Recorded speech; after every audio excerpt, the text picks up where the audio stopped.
paragraph 6. Okay. For us to follow you through properly, when you leave paragraph 6, please indicate which paragraph are you attending to. Yeah, if I don't refer to what's in the statement, then it would be questions that arise incidentally from other parts of the statement, as I've indicated. We got stuck, as it were, on Honorable Kola Barnard's membership of these committees. I will get in more detail to paragraph 6. I'm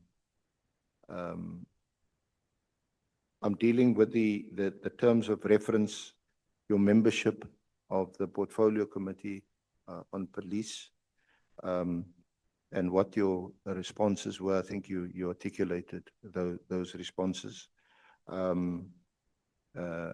The infiltration of the criminal justice. Senior Counsel. Yeah. Matthys. Thank you. Chair, the legal team had an opportunity to sit with the witness. So whatever they wanted to raise that is not from the terms of reference with her must be captured in here. Chair, it's lead evidence. Tell us the statement, lead the evidence. I understand asking questions in response to a response, but we've just keep going off the beaten path here.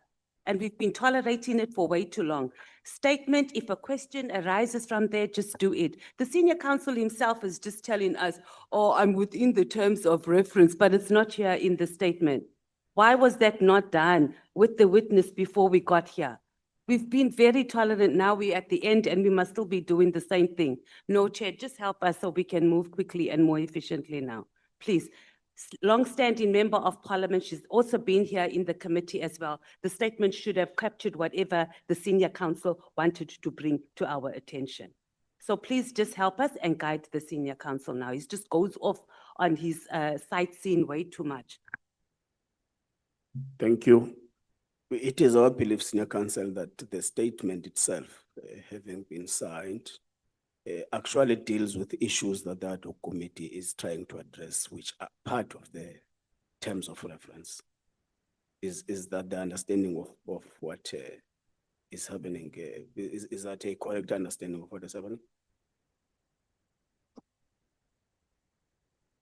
In the first place, I indicated this morning, I can't recall whether Honorable Matthys was present, that this statement was not drafted by us.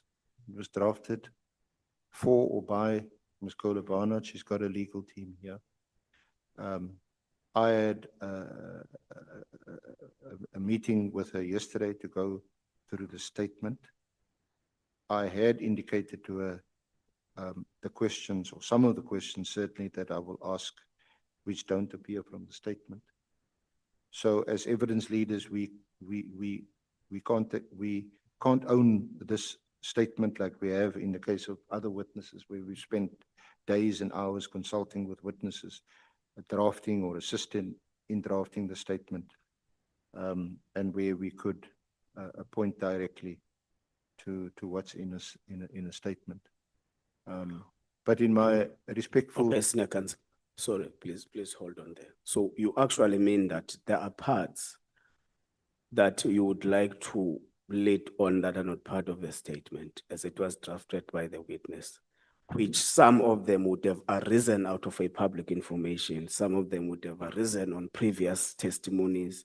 I'm just trying to get on part of the issues that are not addressed in the statement, which you would like to proceed on. And if that's the case, then you must be able to brief us that on this date, so-and-so testified before the committee and said this in respect of the witness in front of us, so that we're able to get the context at which the questioning and the leading is coming from, so that we're able to follow you properly. You can proceed.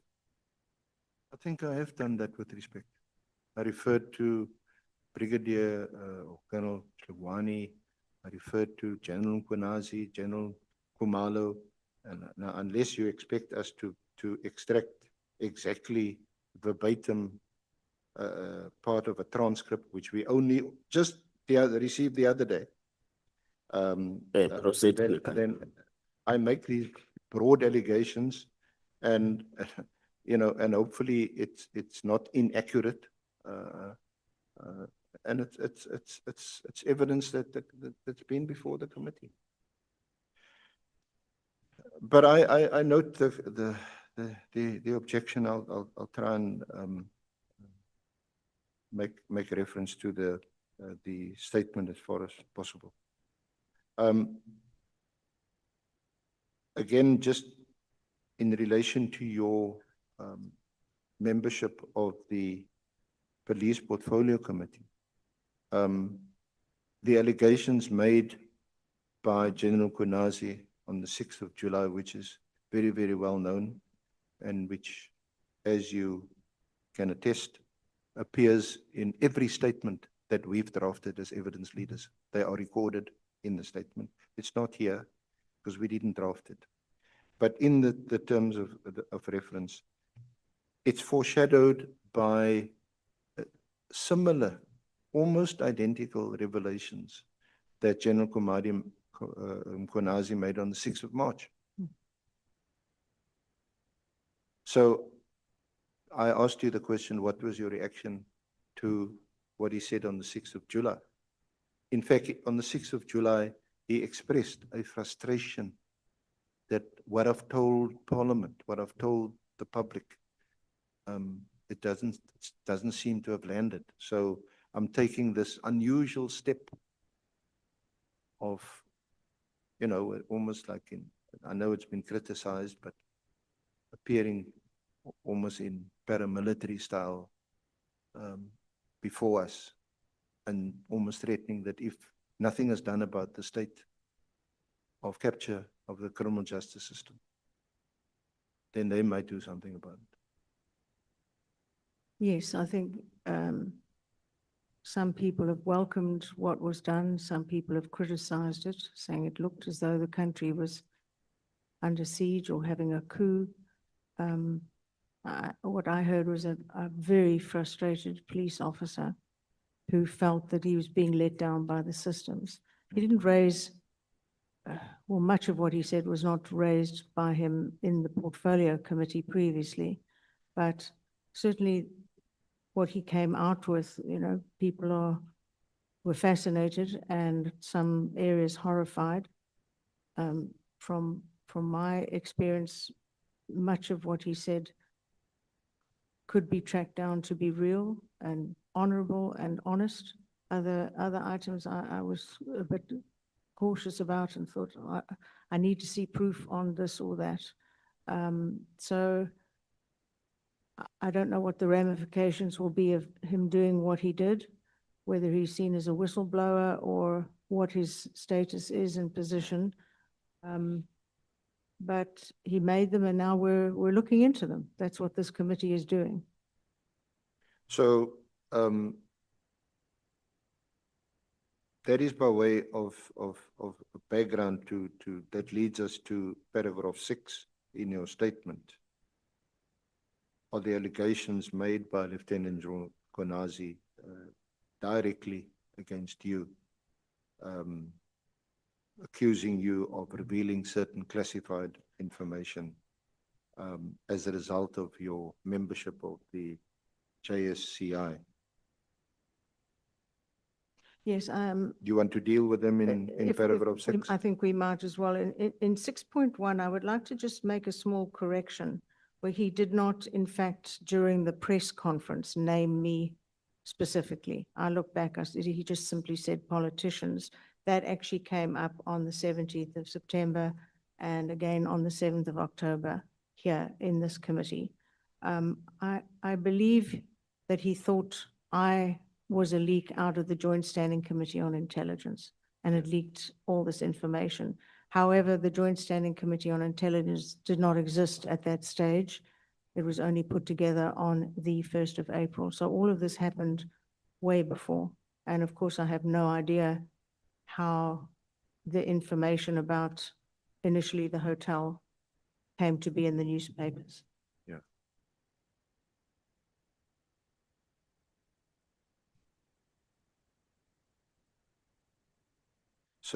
So in paragraph 7, you say that he's these allegations stem from some erroneous understanding of your membership of the committee.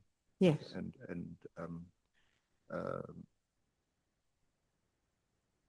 And that the information that you did disclose,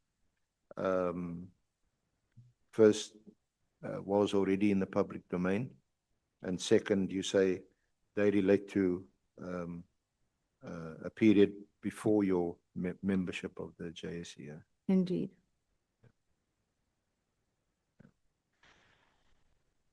Um, do you want to deal with the press statement on the 14th of January 2025, and then also that on 17th of February 25? Certainly. Appears on page 4 from paragraph 9 onwards. Yes, initially that news report about the splurge on a luxury hotel, That's, 13th of January. That is sorry. point number 9, yeah, DKB1. Is that yes. the indeed. first annexure? That was the first I'd heard of it. I think first most of South Africa had ever heard of this. As Mr. McBride pointed out, it's unknown that specific entities like this would be purchased, because if it's discovered to be part of some intelligence matters, that people can't just get up and leave and abandon the property. They now own it. So it was a very, apparently never been done before. So it was very curious, especially in the light of the fact that SAPS members are working on literally the smell of an oil rag. An action essay came up, our colleague here came up. And so, sorry, just before we proceed. Certainly. Honorable member, the article itself is again written by Kyle Cowan. Mm. I asked you earlier, you don't know Kyle No, Cowan? I've never met him. Sorry, I interrupted you. That's fine. Yeah. Yeah, action essay, and kudos to them. Honorable James released a statement with reference to that article, almost immediately. It took me a day or so to put mine together. And mine then came out the following day, asking questions about what on earth was going on. And I had checked with the Minister of Public Works, who said there were no such buildings under his purview. And so I then reported this to the Inspector General of Intelligence. So just to clarify and to summarize that, DKB1 is an article which appeared Yes, on News 24, and you had nothing to do with no, with the had no knowledge of. disclosure. DKB2 arises from action essay making certain demands and demanding IPID action.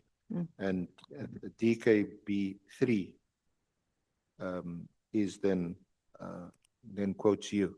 Yes, And your questions, one is before you become a member of the Intelligence Committee, and two arises out of these articles that have now appeared before that.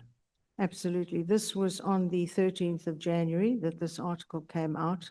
The Joint Standing Committee on Intelligence was only put together on the 1st of April of that year.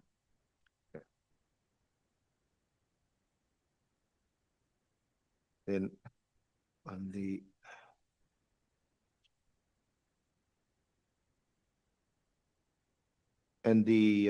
the article on which is annexure DKB4, Yes, is that still related to the initial article in DKB1?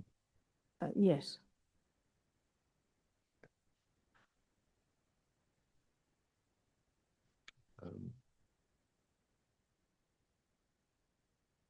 Can you perhaps elaborate on DKB 4, which you do at paragraph 12 of your statement?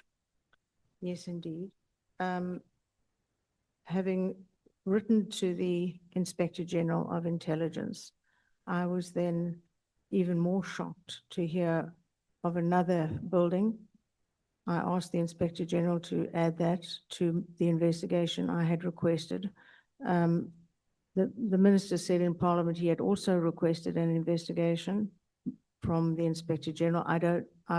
Not privy to who else may have done so, asking him to investigate, because it was such an unusual and peculiar situation of expenditure for an entity that basically had never done such a thing before for very good reasons. So yes, I asked him to investigate the matters, which he duly did. And that request would be at DKB 6. Yes.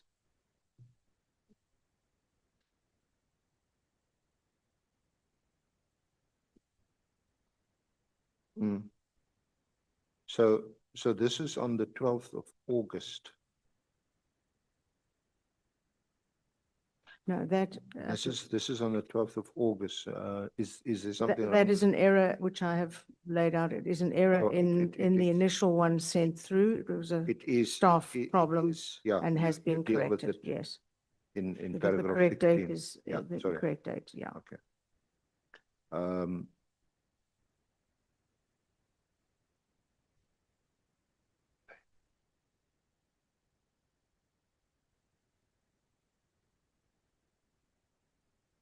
okay. So the letter that you write in August of last year, that is now after you become a member of the As I said, I committee. think this, You became a member on the 1st of yes, April. this is dated incorrectly, as I recall. 17th of February. Oh, the letter is misdated, but Yes, was it's only sent. misdated, and was done so by a What- staff member, but it definitely went through on the 17th of February. Yeah. 2025. Is there anything you want to highlight in? Sorry, I was just pointed out that is clarified apparently in paragraph 16. Yeah. Of the affidavit. Yeah. Thank you. Is there anything in that annexure DKB 6 that you wish to raise or highlight? It was only that the date was, nobody noticed when it went out that it was the wrong date. Okay. Which I clarify in my affidavit.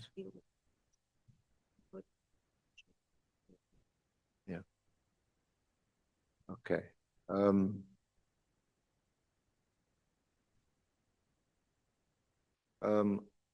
Then is there anything else you want to highlight or mention in that section from paragraph 15 through to 21 that I may have omitted to ask you? You do conclude at paragraph 21 that there's no merit in Lieutenant General Mkhwanazi's allegations that you Absolutely. obtained knowledge of the two property purchases. Yeah. Yeah. I was not a member of the Joint Standing Committee of Intelligence. It did not exist. In fact, it took a full year to be established, during which time there was no oversight by Parliament over the intelligence, three intelligence bodies. I was not a member. I was a member of the Police Portfolio Committee. And so I was speaking in that capacity because I was shocked at what was being revealed.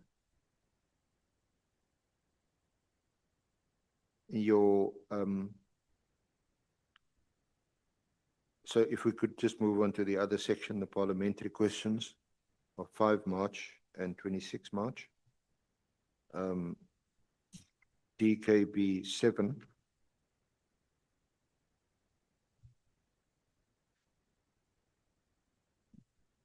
And these are recorded in Hansard. Mm.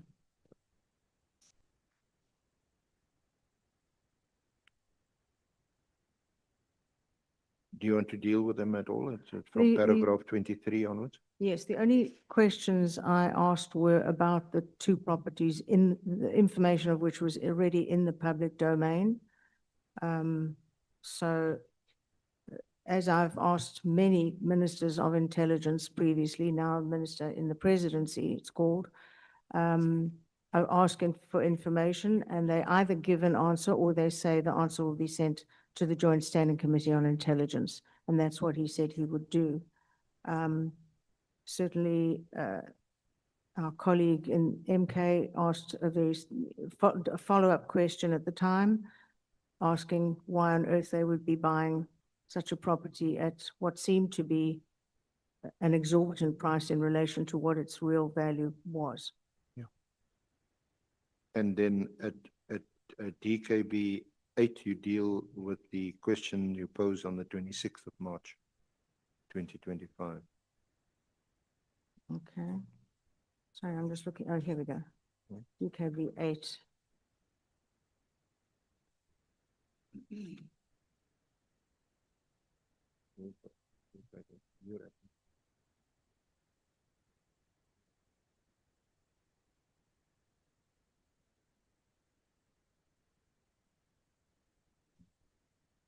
And that was the question, yes.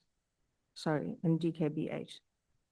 Did you not have an opportunity of raising these questions in the police committee instead of taking it to the media?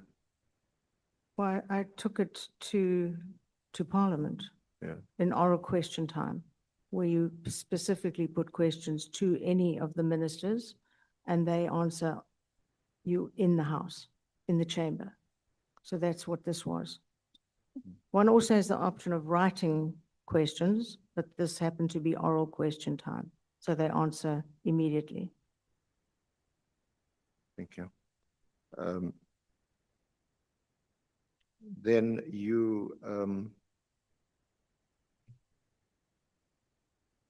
you made some concluding remarks at paragraph 26, and you attach DKB 9, a media statement that you issued.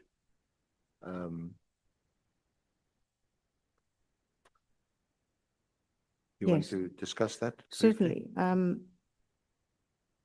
I believe that his theory was that centered around the fact that he believed I was a member of the Joint Standing Committee on Intelligence. And once I corrected that erroneous belief, I felt he owed me an apology because you can't leak out of a committee that doesn't exist. So I was not happy that I'd been labeled basically a criminal, when in fact I believed I was doing my job that every MP has to do, which is oversight, an oversight role. That's the biggest role that we play, is doing oversight over the entities we work on, the committees we work in. It's our job. Did you hear it all from General Mkhwanazi? No, he has my phone number. He didn't, he could have asked me beforehand. He chose not to. So yeah, we do have something of a history, but he had no intention, I think, of ever discussing it with me. He hasn't appeared, he appeared before us Yes. here in this honorable committee. But in the police committee itself, has he appeared since? Where you could have raised this with him? Not that I'm aware of, but certainly when he came before this committee, the allegations were toned down somewhat. There were no longer allegations I was part of a criminal syndicate or that sort, or broken the law, which would have been leaking out of the committee. But he was still markedly furious, and you could see he was saying that all MPs had their, everyone in the room, I don't know who all that included, had their their devices monitored by crime intelligence, made many claims, but I knew I had not ever leaked out of a committee that did not exist. Then in your conclusion at, on page 9, paragraph 29, Hmm. you state that you've never seen classified documents outside the JSCI. And as you mentioned at the outset, these documents are carefully curated and never leave the room of the meetings where these committee meetings take place. They absolutely are. They're numbered. You go in with a pen, maybe, you leave with a pen. Nothing goes out of any of the JSCI meetings. And I was shocked to hear that Honorable Adams had in his hand classified documents. I can't begin to imagine how he got hold of them. But we all know what he did with them. We just, as regards Honorable Adams, we have extended an invitation to him to consult with us, to perhaps appear here today after you gave evidence, but I believe he's been involved in the by-election, some party work. We'll definitely raise that with him. Do you want to make any closing or concluding remarks before I? Certainly, I just want to reiterate, I could not and would not in any case leak out of a closed committee such as the Joint Standing Committee of Intelligence. It did not exist at that time. I was a member of the Police Portfolio Committee, which I thought I would stay on full-time, and only at the last minute was told, no, I'll be going to the Joint Standing Committee as well. And I've always endeavored to do the best that I can here in Parliament. I've treated every head of every division, every National Police Commissioner in exactly the same way. I was as tough on the Ria Pierres or the Jackie Celebis or any of the others, and certainly the Paklanes and co. I was always the person who would raise possibility of corruption, and that's what I have continued to do.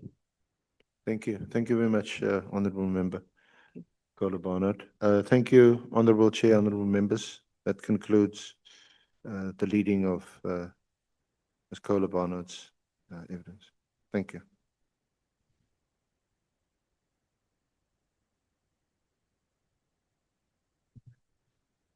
Thank you so much, Advocate Arense. Thank you so much, Honorable Kola Barnard. I'm allocating 20 minutes per member.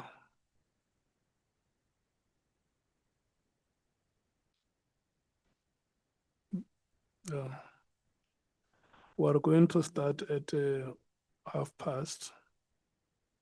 Can I check those who want to speak today so that I can be able to arrange the time accordingly?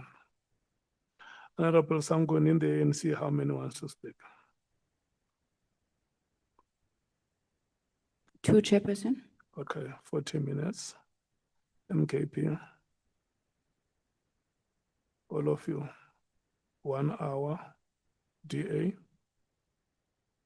1, Chair. 1. We won't need more than 10 minutes. Okay. And then Honorable Vessels.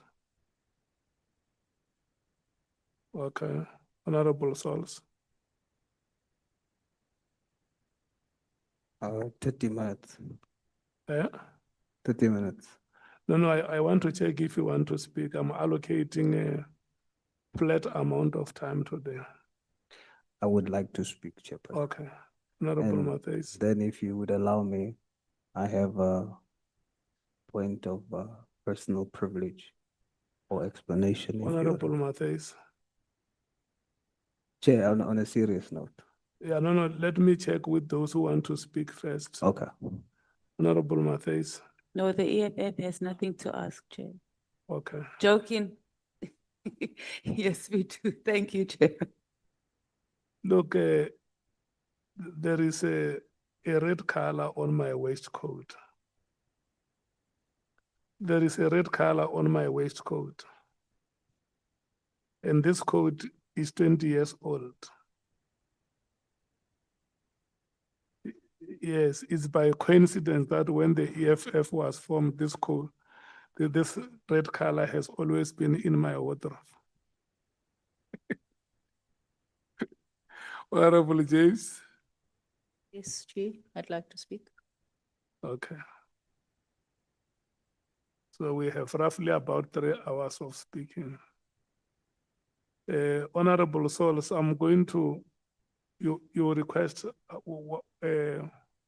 how many minutes?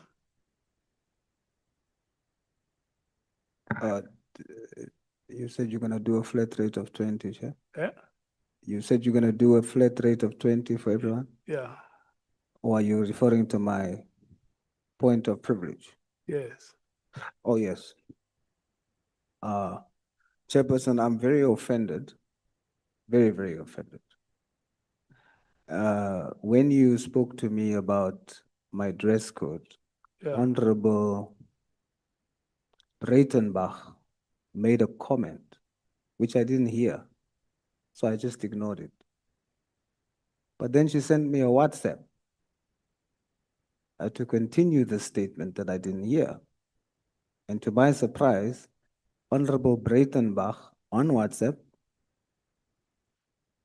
was comparing my African attire to Hogwarts School of Witchcraft and Wizardry.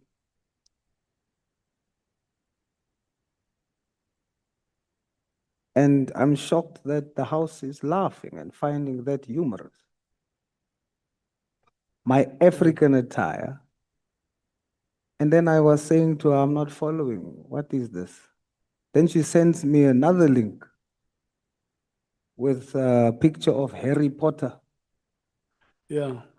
Let me do this, Honorable. So I'd like to say, Chair. Because it's a private conversation, it's a private No, no, no, no. private WhatsApp conversation. No, no, no. You see, Chair, the last time the same thing happened. You said to me, I should wait, and then I should wait for the appropriate time to then bring it up. When it happened the last time, Yeah, I now did what you said. I waited to bring it up. It's incorrect for the honorable member to liken African attire to witchcraft. yeah, no, it's wrong, I So agree with I you. demand a public apology and withdrawal from the honorable member. Okay. When the honorable member comes back, I will tell her. Thank you, Chairperson. Thank you so much. Yeah, but, and then here after I would have, thereafter, when I would have done that, I'm going to request you that your private conversations must end at that level. Chair, you are further disappointing me. That was not a private conversation. It Okay, was not a private conversation. okay, I bring it to the House because it will affect how I operate here because I'm offended. Now I'm Okay. saying let's address it, let's clear it up. It's not small. okay, So you wear African attire, these things has meaning. You liken it to Harry Potter and witchcraft. okay. No, Not private, it's wrong. I heard your concerns. We must be proud of our Africanness. Okay. Can we start, Honorable Sangwen?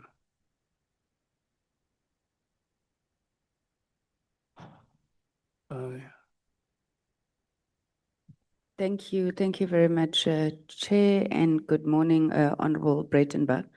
I just have a few questions. I'm not sure if it. She is Honorable. Please, man, I've got Harry Potter ringing in my ear. She's Diane Kwala-Barnett. I do apologize. Diane Kwala-Barnett. I do apologize. Good morning, Honorable Kalabanan. I think that the first issue that I wanted to raise with you is around I suppose the essence of your argument around the JSCI and the fact that it was only constituted I think you said, I may not have the date now, but March, April 2025. Now, my first question, Honorable Kolobana, is that you served as a member of the JSI in the 6th Parliament, didn't you? Do you remember the dates? I'm afraid I don't remember. It did take a long time to be sworn in. Not as long as it took for the 7th Parliament. I don't think it's ever been a year. But from then up until the election. Okay. And then it was a year after the election until the Joint Standing Committee of this term was sworn in. Okay. Okay, so according to, I think parliamentary records, you were first appointed a member of the JSCI on the 30th of October 2019 until the elections of May 2024. Now, I'm just keen to find out, why did you not disclose this in your statement? Because I think that's quite a material omission. It is an omission and should have been there. Apologies. Okay, so when you then joined the JSCI in 2019, it's correct to assume that you would have taken an oath to secrecy in 2019 when the JSCI was constituted. Okay. Absolutely. One swears an oath and in the understanding you do not leak information out of that committee. Does the oath expire with the end of the term of the JSCI? Yes, it does. Otherwise, you wouldn't have to be sworn in a second time if you join the committee again, which you are. Okay, so if we follow that logic, it means that after the term of the JSCI, any and all information that you would have gotten in the JSCI, you can then share it. Gandhi, what does this oath of secrecy mean? No, it does not mean that, if I may correct you.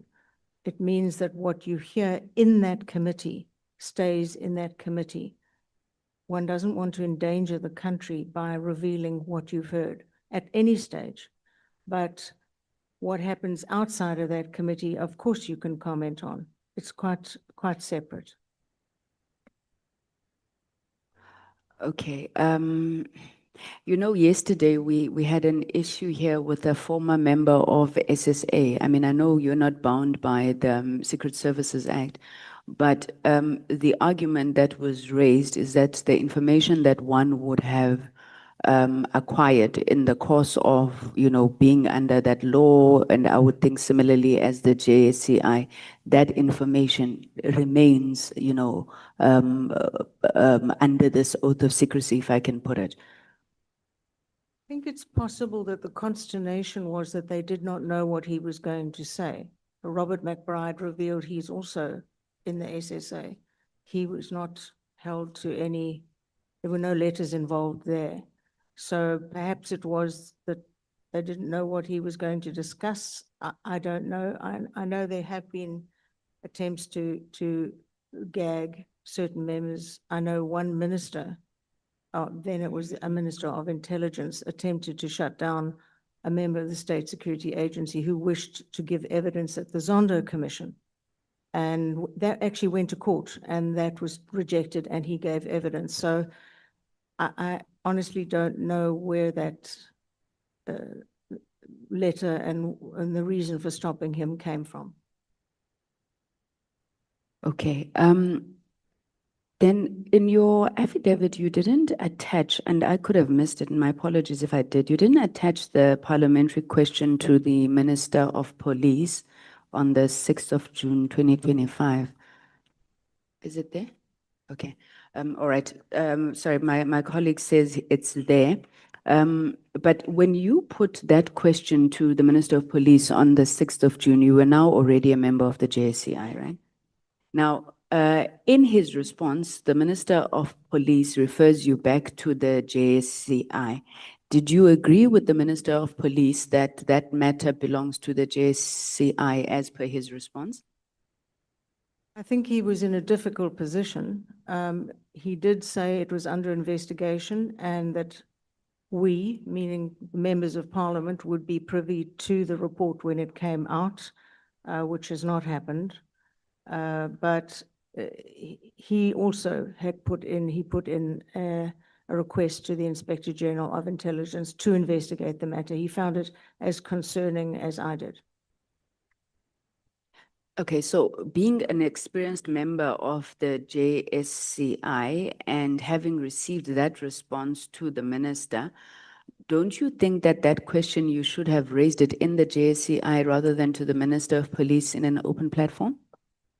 The questions I raised were only in relation to the two properties that were in the public domain. I most certainly didn't refer to anything else. I had no idea of the magnitude of the situation. That only came out once the Inspector General had revealed his report within the committee. Honorable Kolobanad, you know, you spoke about all the work that you've been doing over many, many years and obviously, you know, experience that you would have on intelligence matters. And you then at some point spoke about, you know, some things would be kept within the JSCI for fitting reasons. Now, this issue of these properties, and the one, I know that there's even an address that's put on there. When you consider it, you don't think that there's fitting reasons or that would compel you to handle these matters in a different way. And what I mean by that, I mean, I've heard you raise your issues around corruption or the perception of corruption, but you would understand the criminal justice system well, you'd understand criminal intelligence well.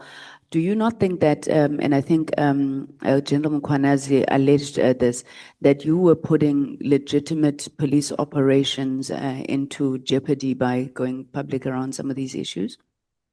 Absolutely don't. I'm not here to cover up things. I'm not here to certainly cover up anything I believe has smells of corruption.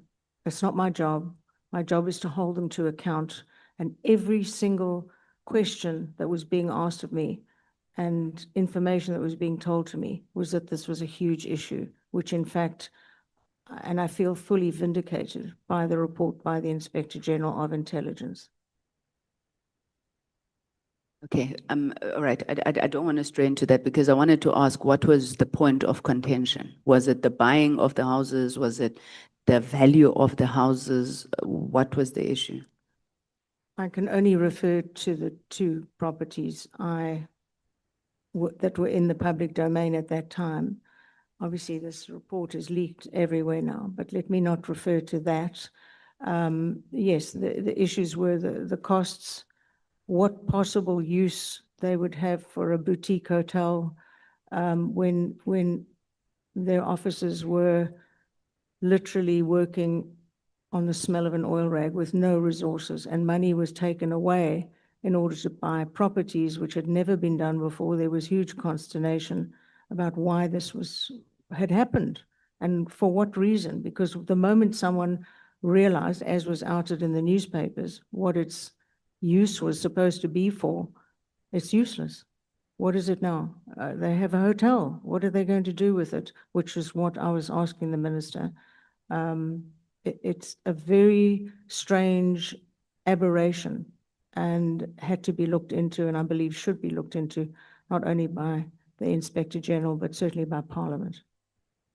Okay, and the report that you've since received from the Inspector General, I'm assuming speaks to those matters. You did say at some point that you feel vindicated. Can we take it that there is action to deal with whatever we know that report would have come out with? The evidence leader produced, I'm not sure if you were in the room, he produced this, which I hadn't seen, but it details in great detail what seemed to be the report and the action steps that the Inspector General believed should have been taken or should be taken. Okay, I'm asking this because, you know, the JSC, the standing committee, you know, the standing committee is shrouded in secrecy, and you will obviously have questions that arise on the role of that committee of Parliament in dealing with a lot of the issues that we've had. I mean, we've come under, as Parliament, under extreme criticism, in terms of the extent to which government is held to account. So maybe let me not go into that, but I think you get the point that I'm making, that we are hindered from asking then, what are you doing in the JSCI to deal with those matters? But I'm hoping the report will speak to that. My last two questions, Honorable Kolobana, you said during your testimony that you have a history with General Mkhwanazi. What is that history? When he was the acting National Police Commissioner, of course, he'd been at 38. He himself said he was shocked, as was everyone else, to have a 38-year-old jumped over the heads of 20 generals was amazing. And he was shocked, we were shocked, everybody was shocked. The generals who'd all been overlooked were shocked. So he then had to be promoted so that they would salute him, and he then took on the job. And while everyone knew his expertise in the field was unparalleled, no one was really sure about his administrative abilities, which of course is a major part of such a role. And of course, as ever, with any new appointment, I gave him absolutely the benefit of the doubt. But I fear issues started arising, and I ended up reporting him to the public protector and suggesting that he be removed from that position. I think that I've done a similar job on many people anytime I thought there was ill doing, but I think he took it very personally. That's the only reason I can think of for his particular attack. So when the general appeared before us, and I don't want to misquote him, so I won't, I'm paraphrasing, but he made a veiled threat, and I think it was to you in particular. And he said, go on, speak some more, you will see, or something of that nature. I don't remember, what did you make of that? And, what did you make of it, and what do you think he may have meant? As I recall, he was making threats of people being sent to Pollsmoor. He was threatening the journalists in the room. He was threatening people who may have commented on things he didn't approve of. Yes, it was a very threatening outburst. And what was very strange was that comment I referred to earlier, that every one of you were having your devices, our devices, everyone in the room, monitored by crime intelligence, which of course Lieutenant General Kumalo later said, no, I'm not. So I don't know. I think he was speaking in anger, speaking out in anger, but it was very threatening at the time. Thank you very much, Honorable Kolobana. Maybe just to ask, with everything that has happened in relation to this matter, I mean, the 17th September story, I didn't quite, understand how that information would have landed in your hands. I don't think I saw the story, but I don't want to get into that. I just want to say, with everything that has happened, do you think that there's something that you could have done better, handled the situation better? Absolutely not. It's the job that I do and that I've been doing for over 20 years now. If I think there is wrongdoing, I raise it. I'm not paid to keep quiet, put things under the carpet, hide it away. That's not the job of any MP. And I believe truly that I did the right thing. And the fact that there's been a full investigation, I think shows that it was the right thing to do. And as I say, I was not the only one who asked for the investigation, but I'm very pleased it was done. Thank you very much. Thank you, Chairperson. Thank you so much, Honorable Sangoni, Honorable Ngola. Thank you very much, Chair. Honorable Bernard, are you aware of the South African reports Volume 5, case of independent media versus the Minister of Intelligence, which actually dealt with the classification nature of an information that has been publicized. I'm not aware of it. For the benefit of your legal team, it's independent media versus the Minister of Intelligence. It's in the South African law reports. It's a 2008 case, page 31. That decision says a classified information that is in the public domain does not lose its classification. Do you perhaps now see that the fact that you say this information was in the public domain does not really make any solid argument? My response would be classified when, by whom, under what level? As a member of the Police Portfolio Committee, there was no reference to any classification of anything. So I don't think this is the same matter. So is it evidence that It's not as though was not classified? there was no classified documentation at all available at any stage Why that I then know you of. refer it to the IGI? I did, Why? because I thought that he would be best placed, he is best placed, not thought, he is best placed to investigate. It is because you knew that the information in its nature deserves an intention, an intervention from the Inspector General of Intelligence. To my eye, it looked exactly like a carbon copy of the looting that was undertaken under Richard and Bluely. And it deserved an attention from the IGI. Indeed. Do you agree that all the reports by the IGI are classified? They are. Okay. Do you see where I'm going? That you have no knowledge of any classification of the information, but on the same day when you went to the public, you wrote to the IGI, but without waiting for the report from the IGI, you went to the public. Do you get where I'm trying to go to? Because it is my view that the fact that you had to write to the IGI is because you knew the nature of the information might need a classification, because you know that the IGI reports are actually classified. So I'm not quite convinced that you had no knowledge of any classification of the information.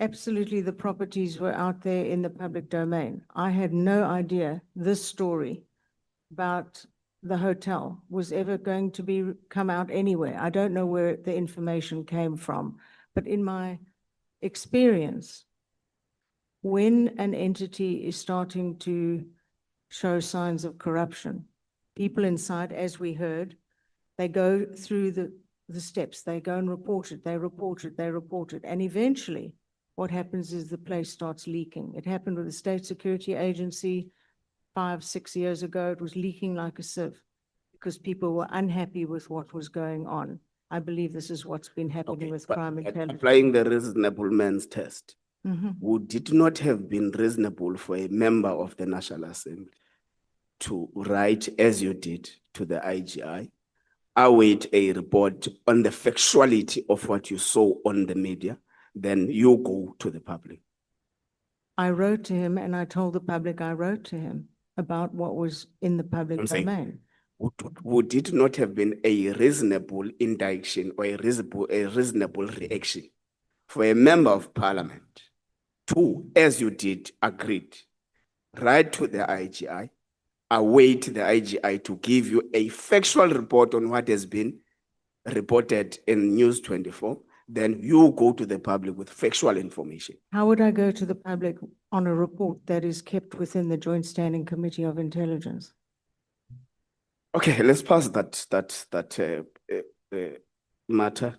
Tell me, as you have served, I'm just following where Honorable Sangwane left, as you have served in the JSCI for a number of years, you take a secrecy oath, ne?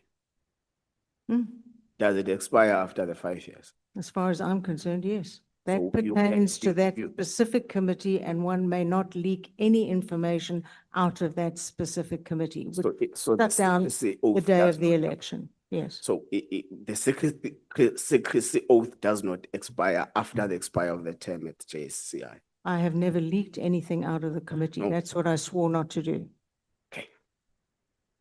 Do you believe everything that you see on the media? Don't be silly. No, Beg your pardon? no, that would be silly. That would be silly. Yeah, Okay. I question everything.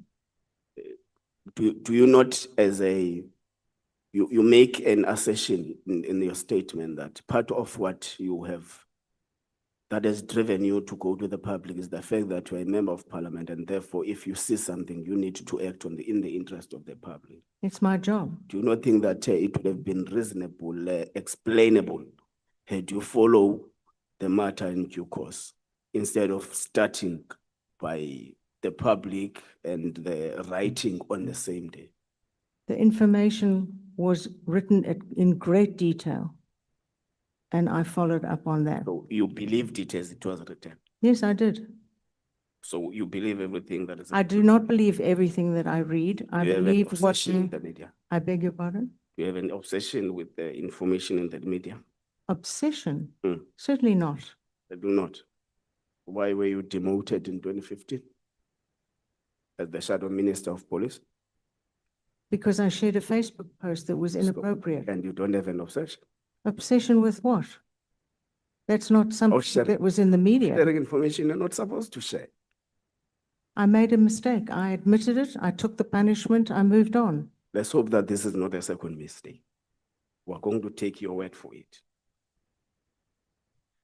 Did you not consider that sharing the description of the properties in the public as a responsible leader of the public and its locations is a irresponsible action that may endanger national security?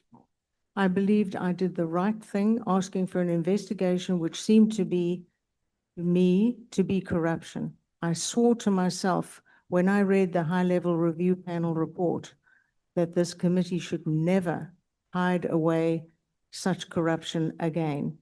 And certainly nothing came to my attention in the previous 5-year term. This came out in the public domain, and I immediately felt this was absolutely something that had to be raised. And I only raised the properties that were in the public domain. I had no idea it was such a much larger issue. The point is, did you not consider it as endangering the national security? I don't consider corruption to be something one can lightly brush aside. And I don't believe that massive buildings have anything to do with being front companies, as was explained in detail by Mr. McBride. You correctly wrote to the IGI and took for the IGI to actually make an investigation on the matter and report to the JSCI, correctly so. So in this instance, you have got an objective cause that there must be an investigation, then a report to Parliament, as Section 198 says, that the authority of the intelligence is in Parliament. Now, that's the first action you took, which I commend you on it. The second action you took was to make a statement in the public. What objective did you want to? I wanted to show that I was doing my job as a member of Parliament. But it was already something in the public, so there was nothing Yes. you were bringing. I don't talk about things that are in the committee. This was in the public domain. Yeah, but the point I'm making is you were doing that as a member of the public. Yes, So I'm saying you are not bringing something new. It's something you also, with the public you're communicating to, you saw in the media. yes, So there's nothing new we are bringing. sorry. So I'm trying to get the objective of you going out there when you have already followed a due course. Why shouldn't I? It's my job. Okay.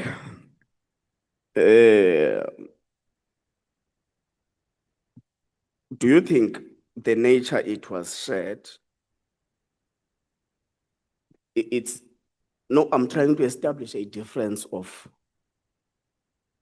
complaining about what we've seen in the public, which you think may be something that endangers the national fiscus.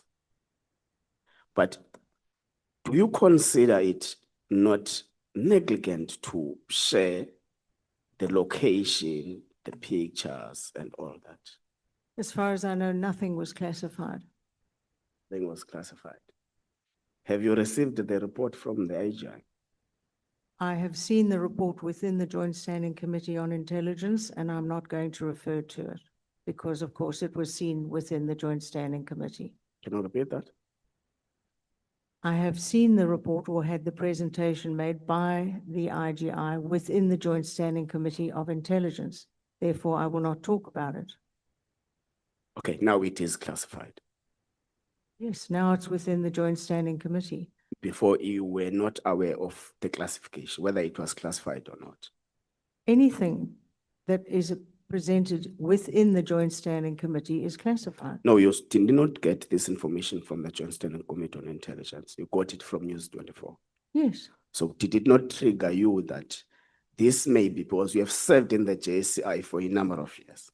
So you have got an institutional memory than I do as a member of parliament as well. So did it not trigger your conscience that this may be an improper sharing of information by a media house?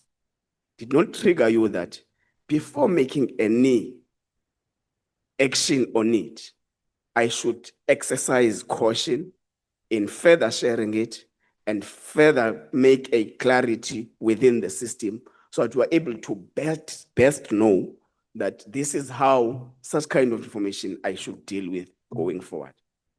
I cannot be part of a cover-up. I will not be part of a cover-up.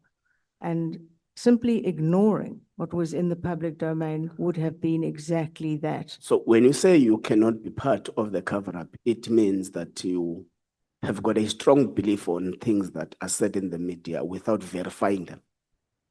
Do you imagine I didn't check what was going on? No, because you wrote on the same day and you went to the public on the same day. So, And you are not giving us any confidence. Excuse me, if you're you did check. mistaken. You're mistaken. Okay. It was our other honorable colleague, James, who put out a statement on the same day. Did you not put a statement on the 14th of I January? put out the statement the day after this information was in the newspaper. Which is which date? The Is it not the article- 14th of the January? article was the 13th of January, and that's the statement that Action SA then commented on that. Mine was the next day after I'd spoken with various So it people was about today information. you made a public statement a day after, Day after having this followed came in the which, newspaper. having followed which process in verifying the veracity of what is Yes, in the media. I did exactly that. No, I'm asking.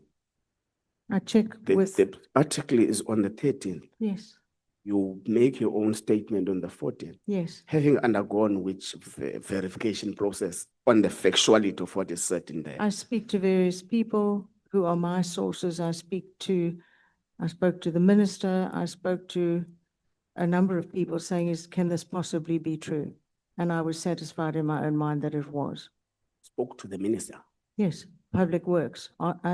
It's in my letter saying that I had spoken and that as the custodian of immovable property, he had not been approached to purchase this property. So the minister was not aware. No, When did the property, when was it bought?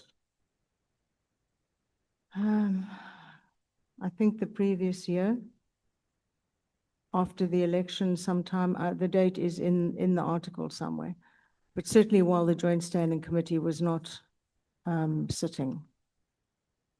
So you're not aware if it was bought before or after the elections of 2024? I had in my head that it could be after, but I can't recall the date.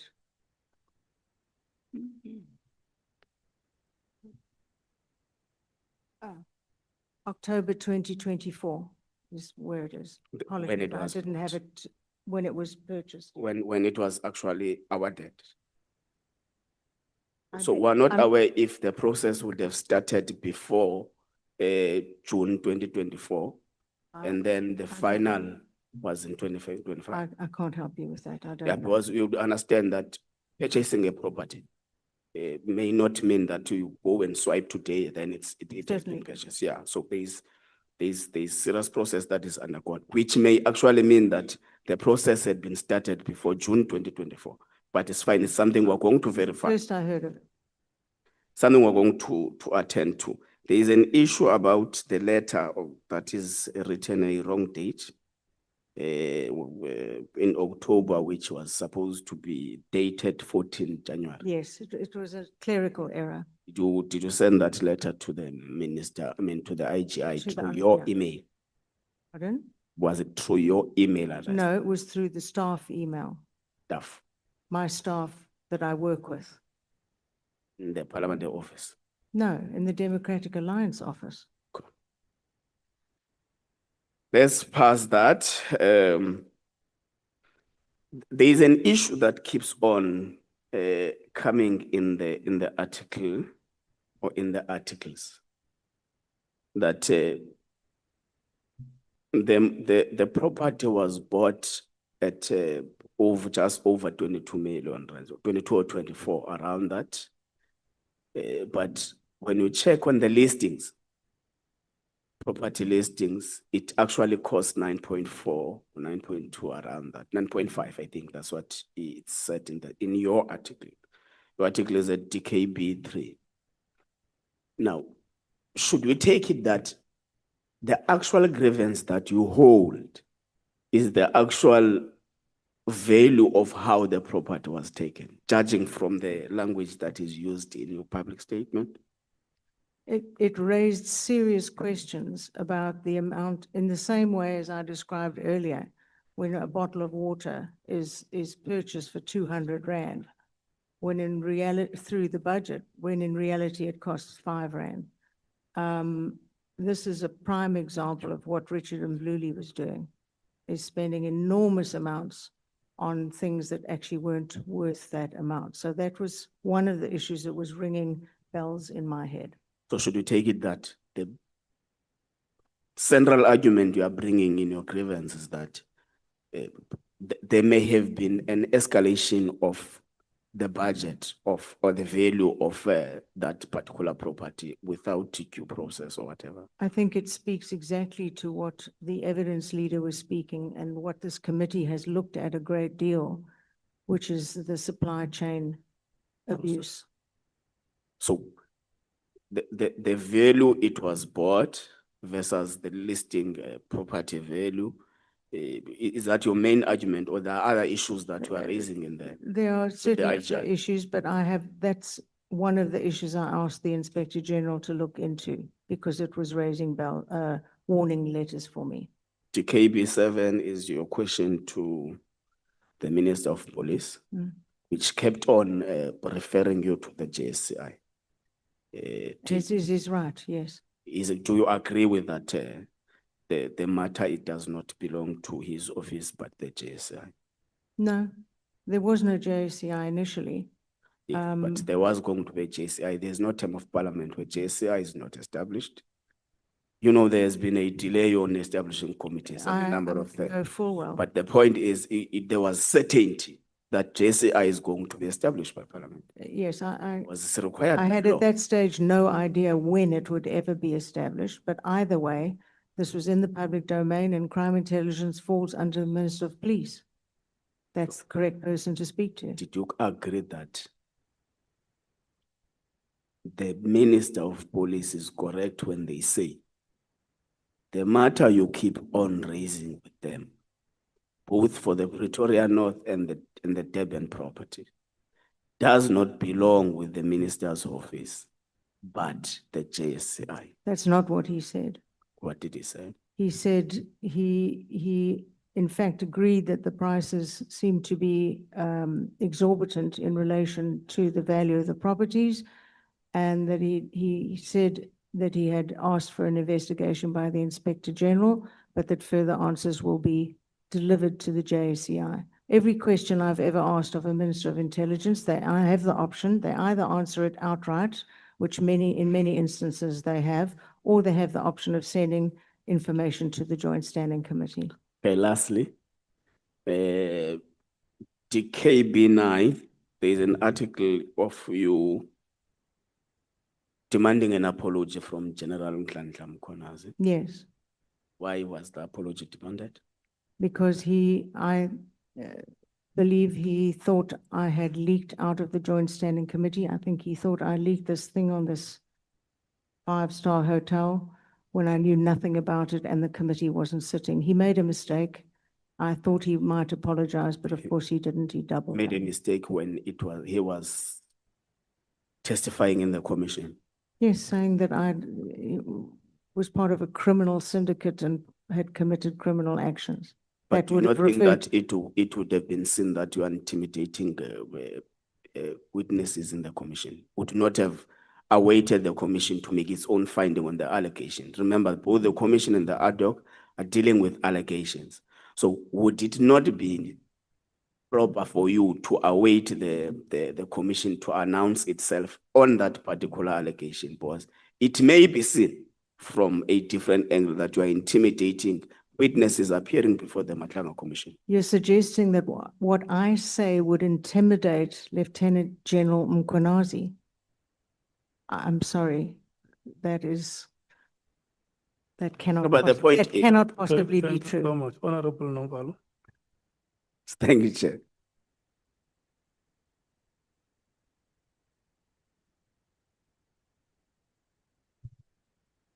Thank you very much, Chair.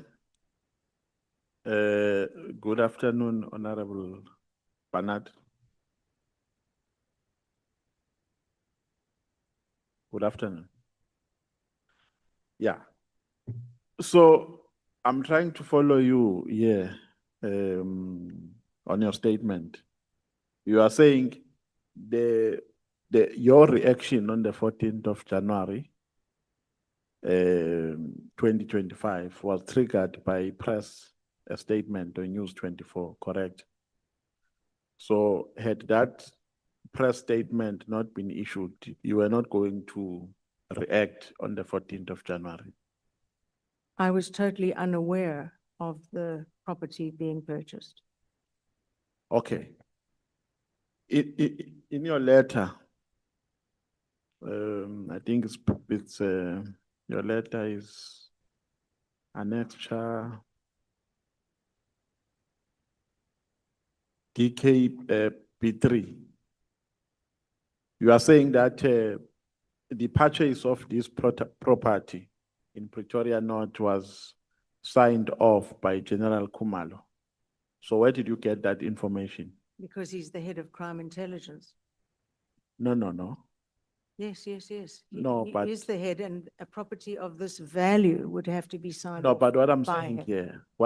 here, Honorable Bernard, is that you are saying to us, the only reason why you wrote a press statement on the 14th is because there was a News 24 report issued on the 23rd of January. The News 24 report on the 23rd of January doesn't say who signed off the purchase of the property. And in your reaction, you are saying a person who signed off the purchase is General Khumalo. So where did you get that information? Number one, any purchase of this value, certainly not smaller amounts, any purchase would have to be signed off by the head of the division. So you just said that without any verification. I have many people that I confirm items with, but I was satisfied that this was the truth. Many people from? All over, within the SAPs and elsewhere. So there are people who gave you that information, that classified information. It's not classified that someone should sign off a purchase. No, but I'm saying we didn't know who signed because no one exposed that before you took it to the media. Even News 24 did not say who signed off the purchase. It only appears on your statement. Okay, Now the question is, how do you get that information? Because the inference here I'm drawing is that you had this information before it was even released by News 24. that's not Because- true. Because Not News 24 does not divulge who signed off the purchase. We only see that in your statement, in your Yes. press statement. I did not know of this property before the News 24 article at all, ever. Yeah, but I'm saying News 24 doesn't say who signed off the purchase. It's only you who is telling us who signed off the purchase. And the question is, how did you know? Because News 24 never divulged that. And you said you reacted to News 24 reports. Yes, So your reaction goes beyond to what News 24 told us, because News 24 never told us about General Khumalo. So And- it means you're in possession of a certain information. And if you're in possession of that information, then how did you get it? Because surely you did not draw that information from the report of News 24. certainly, as you have, as every MP in Parliament has, I have sources. And I confirmed that this person, as the head of the division, had signed off on the purchase. So is it your evidence that upon reading the News 24 report, you consulted your sources and your sources told you that it's General Khumalo who signed off the purchase? Yes, Is that your evidence? yes, So those sources are within crime intelligence? no, They are? elsewhere. Okay. Do you know Mr. Paul O'Sullivan? I've heard of him. I've never met him. You Certainly never- one reads about him a great deal. Do you have a relationship with him? No, You don't have? no, Do you have his contacts? yes. How did you get his contacts? I think he emailed me about 7 years ago once. When I say his contacts, I mean his cell phone number, Yes, email address, I took that down from the email that he sent back then. and you never called him. No, I haven't spoken to him in many, many years. I might have called him 7 years ago, but I haven't spoken to him recently. No, the question is, have you ever spoken to him telephonically? Yes, What was the subject about? I can't remember what I was talking about 7 years ago, but it was very long ago. It might have been about the Mkhwanazi issue, or even further back for the Jackie Celebi issue. He's always been raising issues like that. And then McBride, do you have a relationship with him? He was the head of the IPID when I was serving full-time on police. So I met him there regularly in the committee. When you do oversight? I beg your pardon? You met him when you were doing oversight In the committees, or in the committees? always, yes. No, I'm saying outside the parliamentary responsibilities. Have you ever had a meeting with him Only would be at the IPID offices, otherwise not.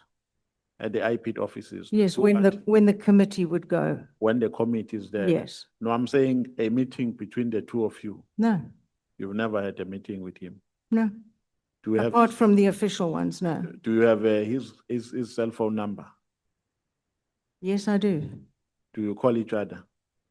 Not for a very long time, no. But you used to call each other. I would occasionally, I think, as I recall, check with him about cases that had been reported to the IPID or asking if it was appropriate to send a certain matter to the IPID, but it was very rare. Do you have a relationship with General Sibia?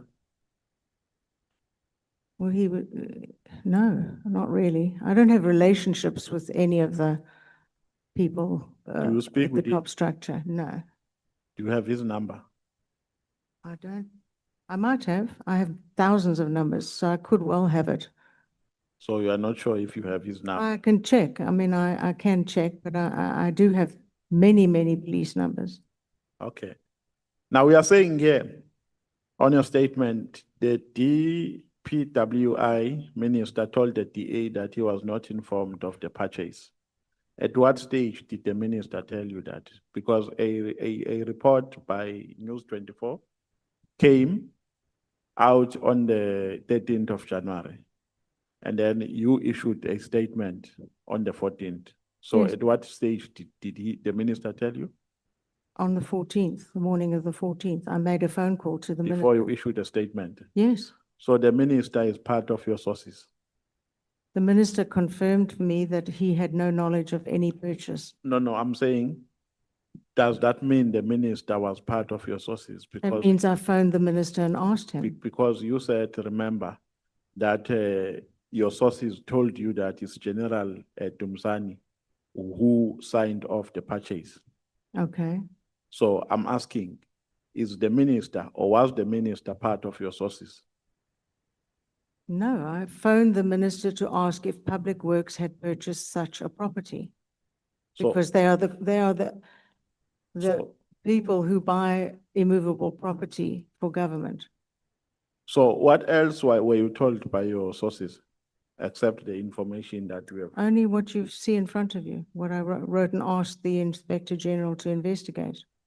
So that's the only information they told you. Yes, Did you ever do a research on the value of the properties, if there are any, that were purchased by the crime intelligence before this one? no, You've never done. Are there any properties which are owned, not listed, but owned by crime intelligence, I don't know. except these two properties? I've never heard of such a property. I stand to be corrected. But as Mr. McBride detailed in this committee, purchases of properties are just not done for obvious reasons, that if a cover is blown, they can just walk away from a rented property. They can't walk away from a property owned by the state.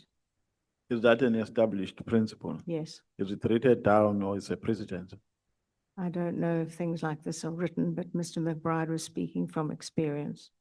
Do you have any relationship with owners of these covered properties? No, No, don't know who they are. you don't know any owner of any covered property? No, why would I know that? No, there's nothing wrong with knowing owners. I There's know, nothing peculiar. no, no, You no. would It know would be because- very peculiar. No, it wouldn't. You are a human would. being, you stay with people, you don't stay in an island. I'm You are- sorry. you are I not do not, saying- kn- let me I'm saying repeat. you are not staying in your own planet. You stay with people, you interact with people, you meet people every day, they introduce themselves to you. So there's absolutely nothing wrong when you know a person, because knowing doesn't mean you have any contractual relationship. I have no knowledge of any owner of any government property whatsoever. I have heard under the Richard Mkhwanazi years that police officers were renting out their own properties as safe houses and earning enormous amounts from government. That was happening in the Mkhwanazi years. I have no evidence that practice has ever been stopped, but I certainly don't know the owners of any of said buildings. So at the time when these properties or this property of Pretoria North rather was purchased, who was sitting in the JSCI from the DA? When there was, The property was purchased in 2024 yes, there was no committee after the election. or after the elections. Yes, it just, there was nothing for a year after that. Before that, you were sitting in the committee. Yes, Now you are saying the security oath expires in terms of as your- far as I'm concerned, it expires because it covers exactly what is told to you in that 5-year term, well, 4-year term. So you mean it is valid so long as you are a member of the JSCI? That's what you swear, yes. So practically you mean when your term of membership has expired, you can dispatch any information, any classified information? Absolutely because- not, absolutely not.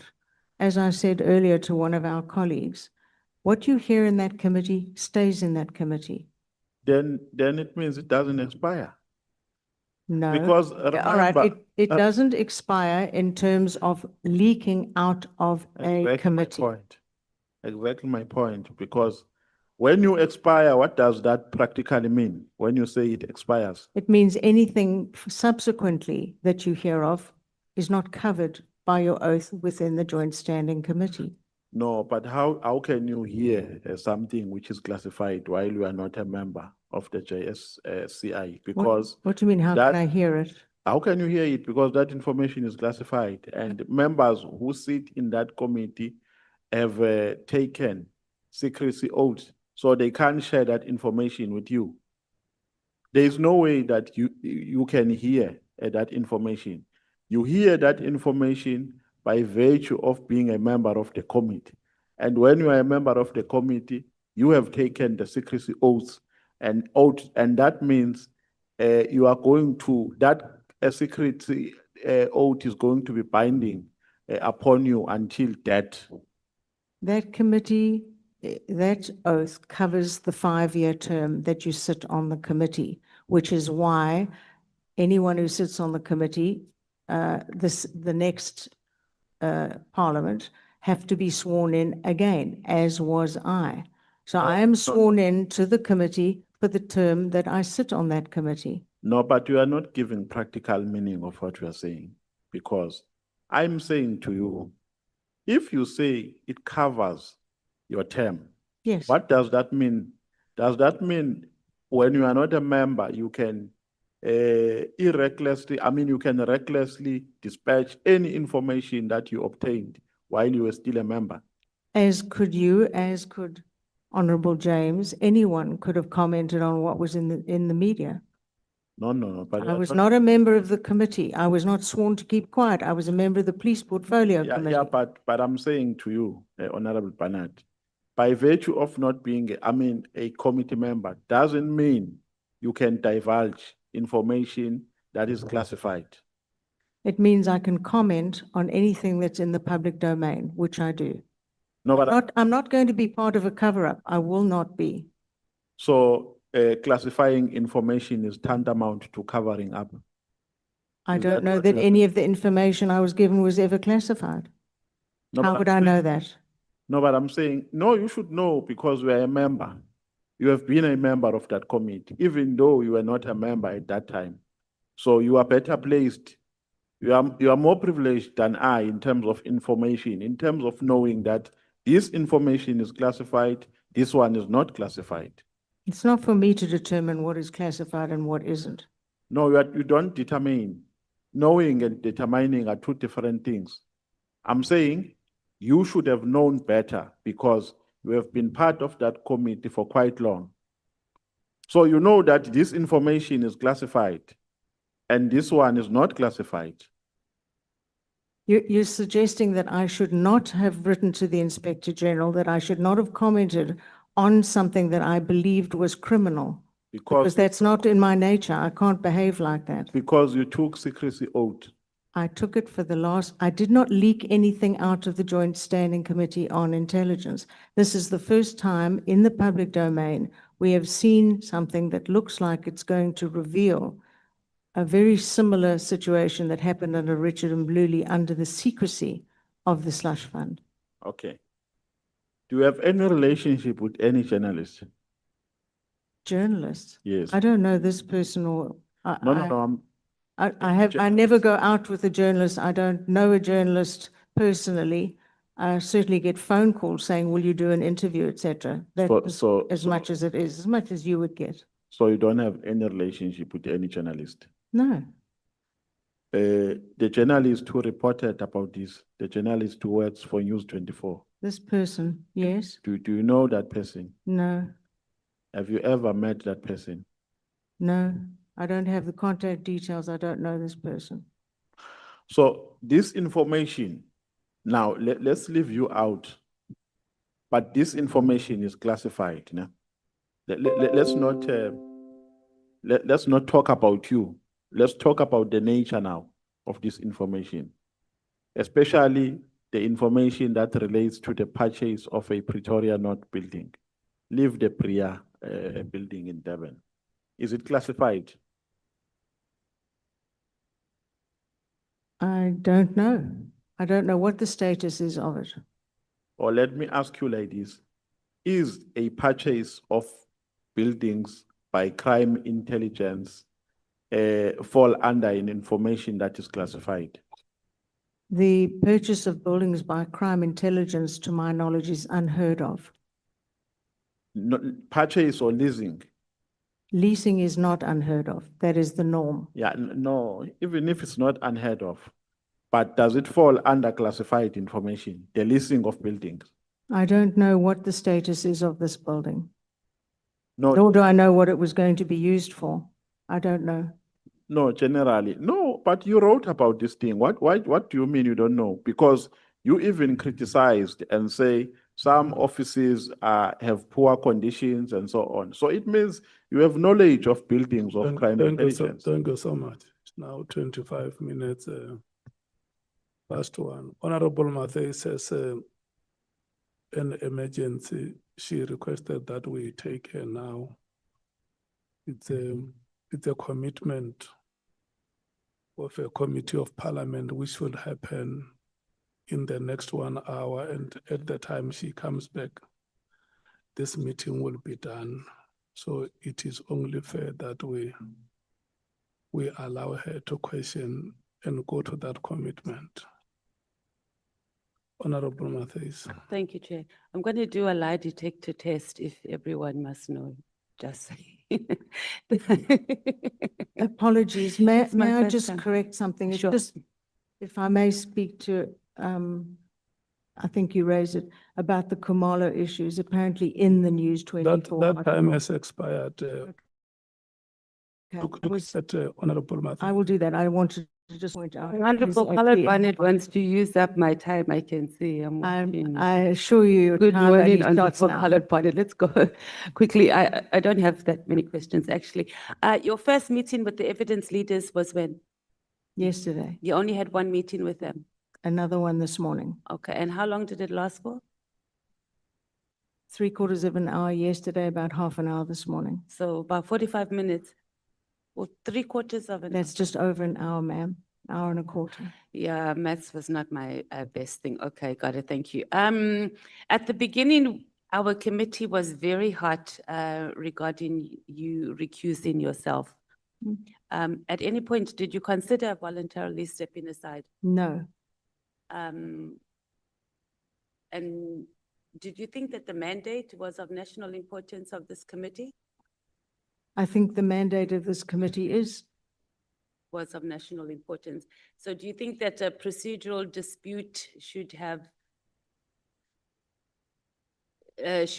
led us to a point where we discussed this to an extent where we had to get legal advice, that the DA The had to members, get the legal members advice? are complaining that your microphone is low. Imagine mine of all things. It never happens. Must be witchcraft happening here, I'm joking.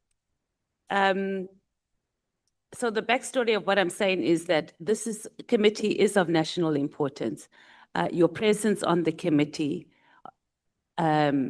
caused a lot of debate, like 3-4 hours, we were back and forth, legal advice. So my question is that given the national importance and the importance of this committee, was it not in the interest of the public that you actually just recuse yourself and, just put aside, because it was just a procedural disputes that we were discussing? absolutely not. Why? I think I have been loyal to this committee. I have been here virtually every meeting. I have put questions when I've been That's not given my the question, opportunity. Honorable. I'm asking when we were having that discussion for the interest of progress and because it was just a procedural matter, why it was that important that you had to be on this committee. You may have considered it to be a procedural matter. I saw it as an attack on my integrity. Either way, I thought I could contribute within this committee. Okay, so Parliament is represented by political parties. The Democratic Alliance, you're representing your constituency here. Is there no other member, or was there no other member in the Democratic Alliance that has the capacity to be able to represent the DA's constituency here in the committee? So we were able just to move on in the interest of progress. Well, we did move on, but the members represented here are from the security cluster. And they were available. So the question was, I was just asking, the question is that was not taken into consideration. The question more was that your integrity was more important than us moving on as a committee in this regard, because we did spend a large number of hours discussing that and expenses. Yes, Okay, no problem. Let's talk about your affidavit. You make mention, obviously, of the 6th of July press conference. And then there's the evidence that was given during the commission where Lieutenant General Mkhwanazi said that you were part of a criminal syndicate, right? You don't seek to respond to that in your affidavit. Is there any reason? no. I believe it was all based on his belief, erroneous belief, that I was leaking out of the Joint Standing Committee on Intelligence. That indeed would be a criminal act. Okay. But of course, it didn't exist. Okay. He went a bit further when he was pressed, and I think during well, not cross-examination, but when he was engaged by one of the MPs. And there was also some expectation that he was going to give an apology. I think it was in the morning, and then he didn't. And then he specifically said, and unfortunately, Chair, I don't know, Parliament does not have the recordings of the late night testimonies that we had. So it cuts off, but he was very clear where he said, do not force us to release footage, recordings, and pictures. And that would put you in a compromising engagements as a member of Parliament. He said that in this committee. Do you remember that? Yes, he made many threats. I don't to know if members that of was Parliament. necessarily a threat. He just said, don't force us to. I don't think that's a threat if he's saying he's releasing information. A threat is more on someone's life. But let's park that. We take it that you see that as, why would you say that he would respond like that under oath, given his vast experience in SAPS, just be angry and say something like that if he does not have some sort of information that could be released? In that vein, we could also ask why he would choose to hold his press But conference. we ask in the. No, I'm saying it's a very similar situation. You can ask that and one can surmise, but it has to come out of his own mouth. I can't. You don't have any motives. assessment on that? You didn't like diagnose the situation on why is this Lieutenant General saying this about me? And why he was extremely adamant about it. He was adamant because I think he believed I belonged to the Joint Standing Committee and was leaking information. Perhaps he thought I leaked this thing to this journalist person, which of course I did not do, as I knew nothing about it. You said you lodged a complaint against him when he was the acting National Police Commissioner to the Public Protector. Did I miss Yes. that? What was that regarding and what was the outcome? There were 4 issues, and she sat on that for many months. And I would write and say, could you give me feedback? What is happening? And eventually she decided and wrote to me saying she's decided to send the matter to the Inspector General of Intelligence, another lady who was the first one in our democracy. So it went there. I never heard another word because things go there and they disappear. So I don't know what the outcome was, but they were very concerning. I know I sent 4 affidavits from various police, 6 affidavits from various police to the Public Protector with a lot of other information. And she decided it was best dealt with by the Inspector General of Intelligence of that period. Do you want to tell us what the matters were regarding? Can you I- tell us? I thought there was a copy of the article somewhere. There were 4 issues that I raised. I can find it. Just give me a moment, please. I'm happy to dig it up for you. And perhaps as you dig it out, if you Yeah. are able to multitask, tell us why you didn't lodge it with iPad and you went to the Public Protector. I felt it was so egregious that it actually included items that were out of the purview of the iPad.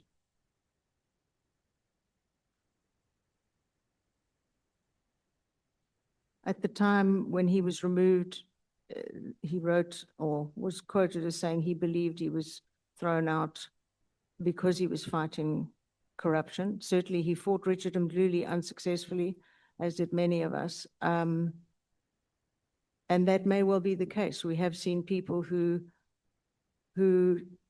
fight against corruption in the SAPs, targeted over and over and over, and gotten rid of, fired, removed, set up, fake stories told about them. We've seen that. So I don't doubt what he said at all in that regard. So maybe our evidence leaders can look for that in the meantime, so in the interest of time. You spoke when you started quite extensively, I think about a good 10 minutes, senior counsel led evidence about you speaking on corruption, specifically around procurement.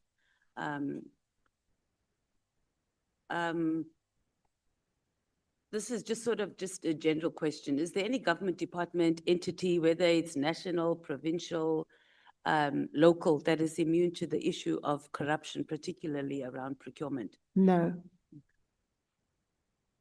My colleague touched on the issue of Paul O'Sullivan. Obviously, we can never let that name out of our mouths. When was your last communication with him? Gosh. Some years ago, I can't recall. Have you ever shared information with him about parliamentary processes and oversight, or collaborated with him on any matters? No, Did you rely on his information or analysis no, over the years, when you were communicating with him during those 7 years? no, but I can't remember as far back as the Pakhlane issue. I read that he felt he was instrumental in jailing Jackie Salebi. That was when I first came onto the portfolio. So he's been the person who he claims is fighting corruption within the SAPs from as long as I've heard of his name. Then do you think he is, or he's trying to capture SAPs? No, I think that's what he does. You think he is doing that? Do you think he's doing it at the expense of actually people who are elected in our criminal justice system? I've never quite worked out what his motivation is for doing what he does, but he's a forensic investigator. He How investigates. do you know that he's actually a forensic investigator? I read what he says his business is on the internet. I've never checked that that's what he does, so I can't help you there. Oh, okay. And then any of his associates, Sarah Jane Trent, there's also a Candice woman. Have you had any engagements with them? No, I don't know them. Okay, then Robert McBride, that's also been touched on as well. Have you ever engaged with him prior to committee meetings, et cetera, on, how matters should be positioned or how you should respond? No, I've never met him outside of a committee or outside of his offices when the committee would go to his offices. Okay. I don't know guess in the person. question I'm asking specifically is that, have you ever been lobbied by anybody in the criminal justice system, officials, before they appear before Parliament on a particular position? Don't allow this, or let's push this agenda. No, it's a good question, but nobody has ever come to me. I don't know that they know. If they did, it would be on the front page.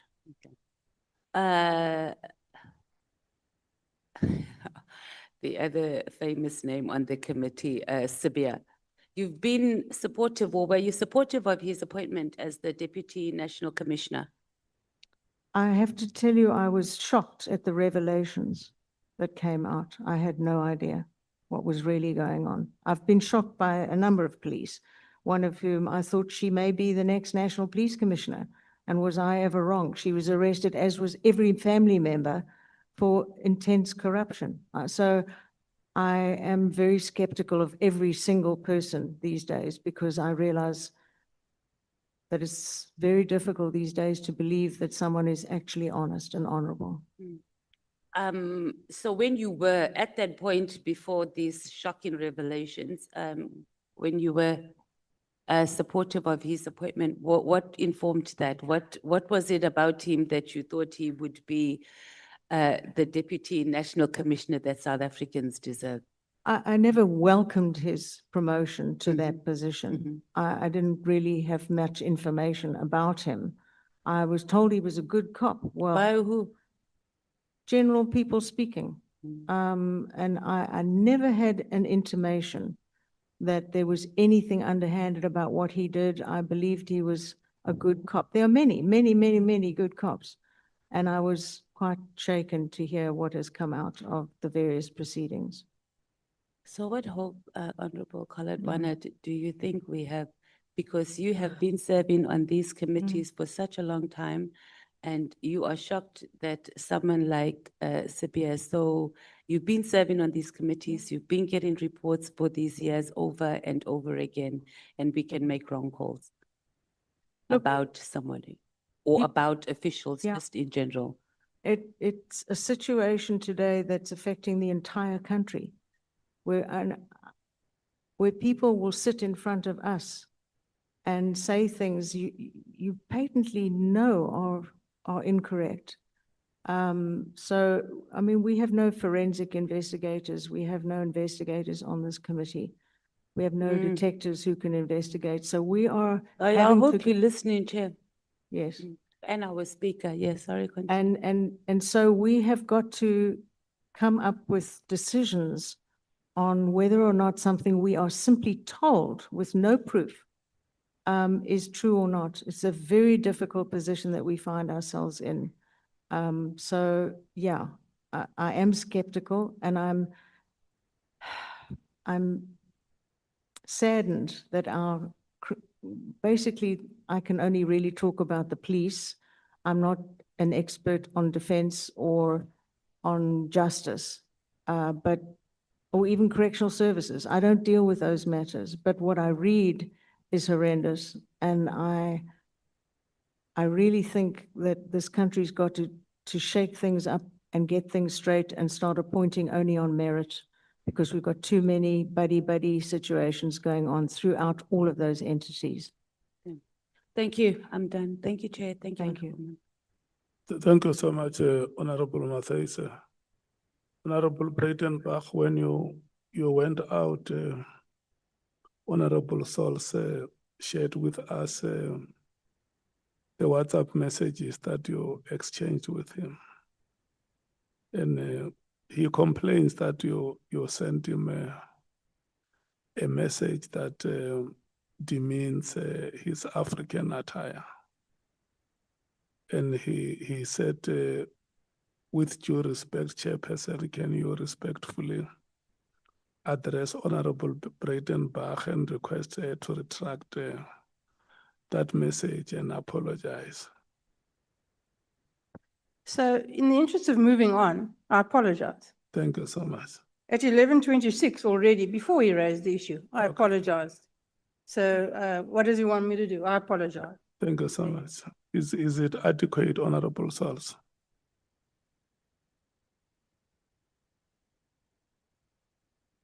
It is adequate, Honorable Chair. Thank you so very much. Honorable Breitenbach and Honorable Wessels have requested 5 minutes each. Can I allocate you 5 minutes now? Thank you, Chair. As it happens, I have no questions. You don't have any questions from the DA? The DA speaks in one voice. It's not together, it is united. Can we take Honorable Wessels? Likewise, Chair. Is it still 5 minutes? I'm covered, Chair. We are No covered, questions. okay. Thank you. We are going to break, honorable members, and we will come back at 20 minutes after 14 hours.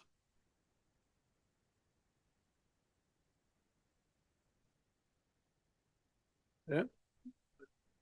Well,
Honorable members, we may have to resume our proceedings.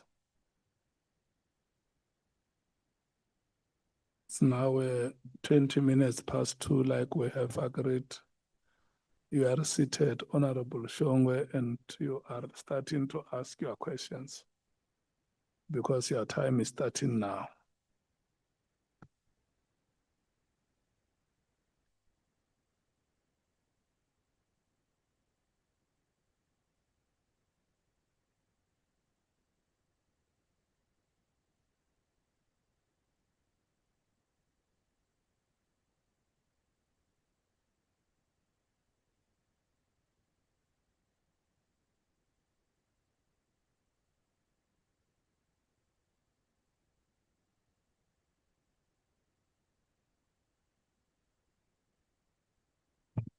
Good day, Honorable Bernard. Caller Bernard, how are you? It's not a ghost, it's me. I know, I know. No, it's fine. How are you? I'm fine, I'm fine. We won't take long, it's just few questions because most of the questions you were asked. Let's roll back. You said you don't know physically who Paul O'Sullivan. Your mic, your mic. Sorry. Yes, yes. I've certainly known about him for many years. But physically, And I've never met him physically, you've never met. no. What have you and him done or achieved since you know each other for 7 years? What have we, I've achieved nothing for him. I don't understand the question. Wait him. You and him, what have you achieved since knowing each other? What was the purpose of you knowing each other? What did you do? Occasionally, I might ask a question about something he declared about, would have been Mkhwanazi or one of the cases he was involved in. I would read it in the papers and maybe ask him a question about it. Oh, so But it you, was very rare. It's a strange situation all round. what's your take on him coming here to give us his statement? Do you think he should come or stay on virtual? I don't care either way. what's your take? I don't care either way. As long as we get to question him, that would be fine. It makes no difference to me if he's sitting here or sitting on a screen. But he must come. That's your choice to say that. I'm asking you, I'm asking. I don't care if he's virtual or here. I do believe we should talk to him. I Okay, absolutely do. all right, now I get you. I just want to establish something here. Forgive my English, I'm not that good with English. I do try. But explain to me the difference between nothing and I know nothing about this issue, as you said to Honorable Matthys. I know nothing about this article. Or I knew nothing about this article, yeah, you said so. And I know, and I know nothing, but I know something. What's the difference English-wise?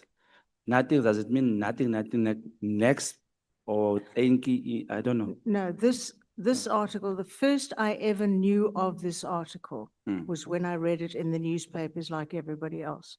I had heard nothing. I had never had the slightest intimation that this was happening.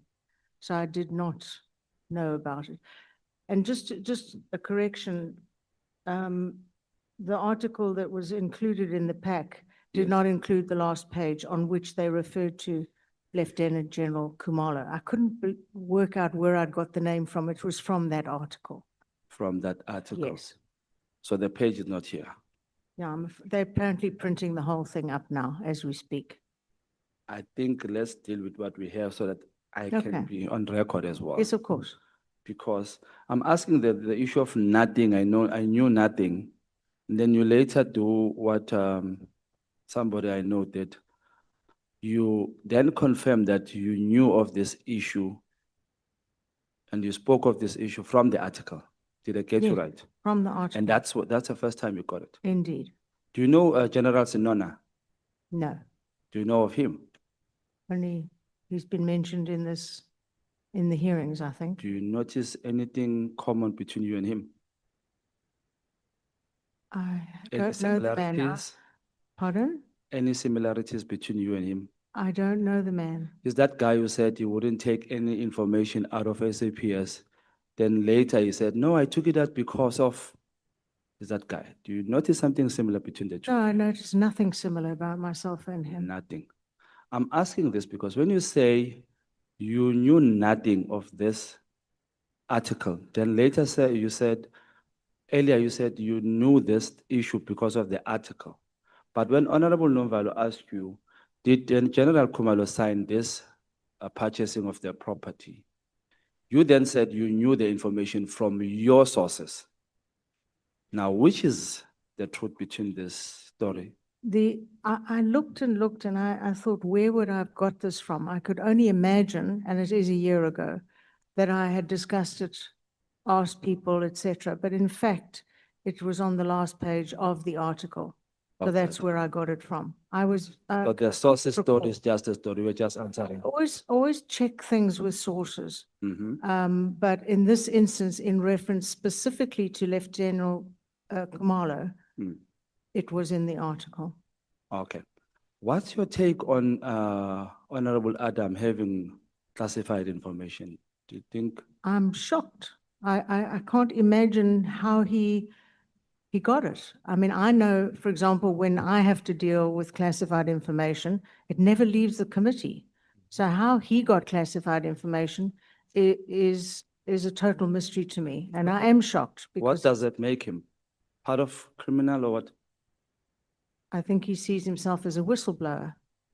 But legally, what does that put him? I'm afraid I don't know the Did an illegal legalities. thing or? I really don't know what the legalities are of that situation. I would have thought it was illegal, but I can't help you. I don't know. But since you're serving on the intelligence committee, one having a civilian or a member of parliament having classified information, what is that deemed as? Is it normal? Is it okay? Is it a No, crime? it's not okay. It is a act- crime. It's unheard of as far as I'm concerned, but I can't speak for him. I can't speak for how he got it.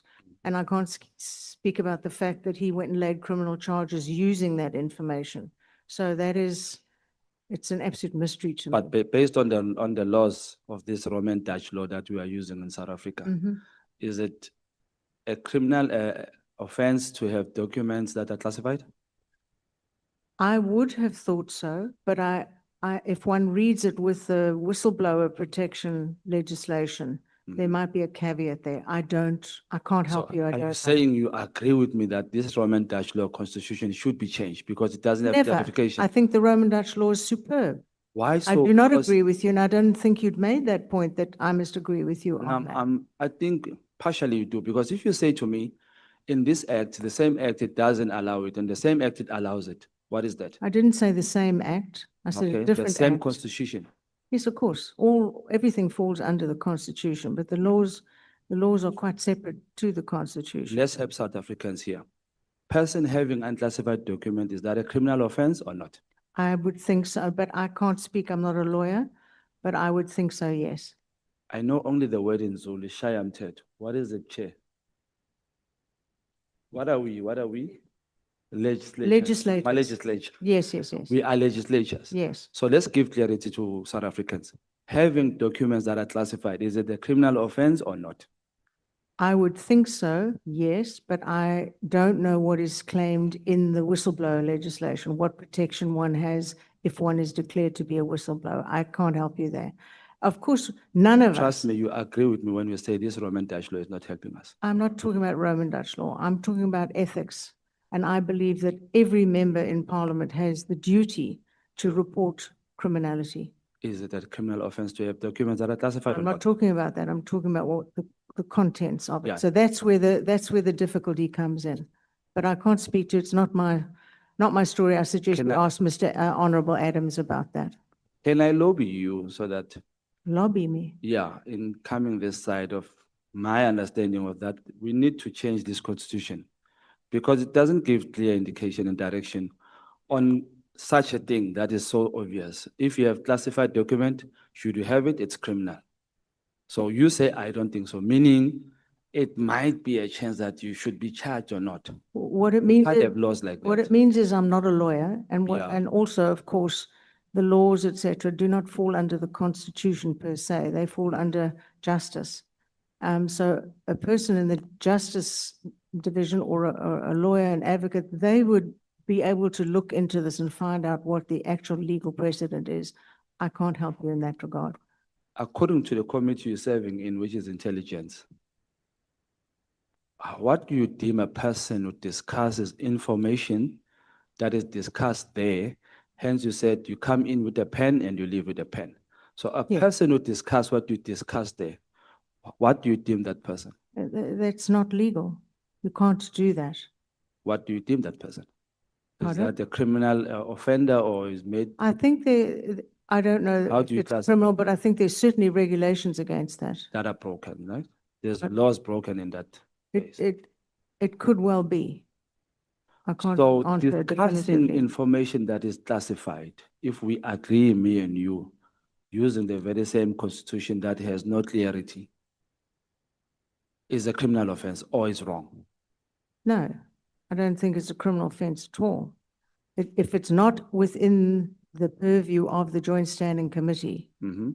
then what goes on there, one does not speak about. What goes on in the public domain, it's our job as MPs to query and question about. So what surprises you when Honorable Adam has this document? That he had classified information, What's or wrong about documents. it? According to you saying, indirectly, you're saying there's nothing wrong about it. I did not say there was nothing. I said to you, I was shocked that he had it.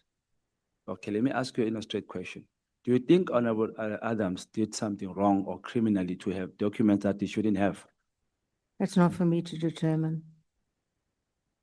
You are a member of a committee, right? Intelligence Committee. Yes? Am I allowed to have documents that are spoken about in your committee? No, Is Honorable Adams allowed to have those documents?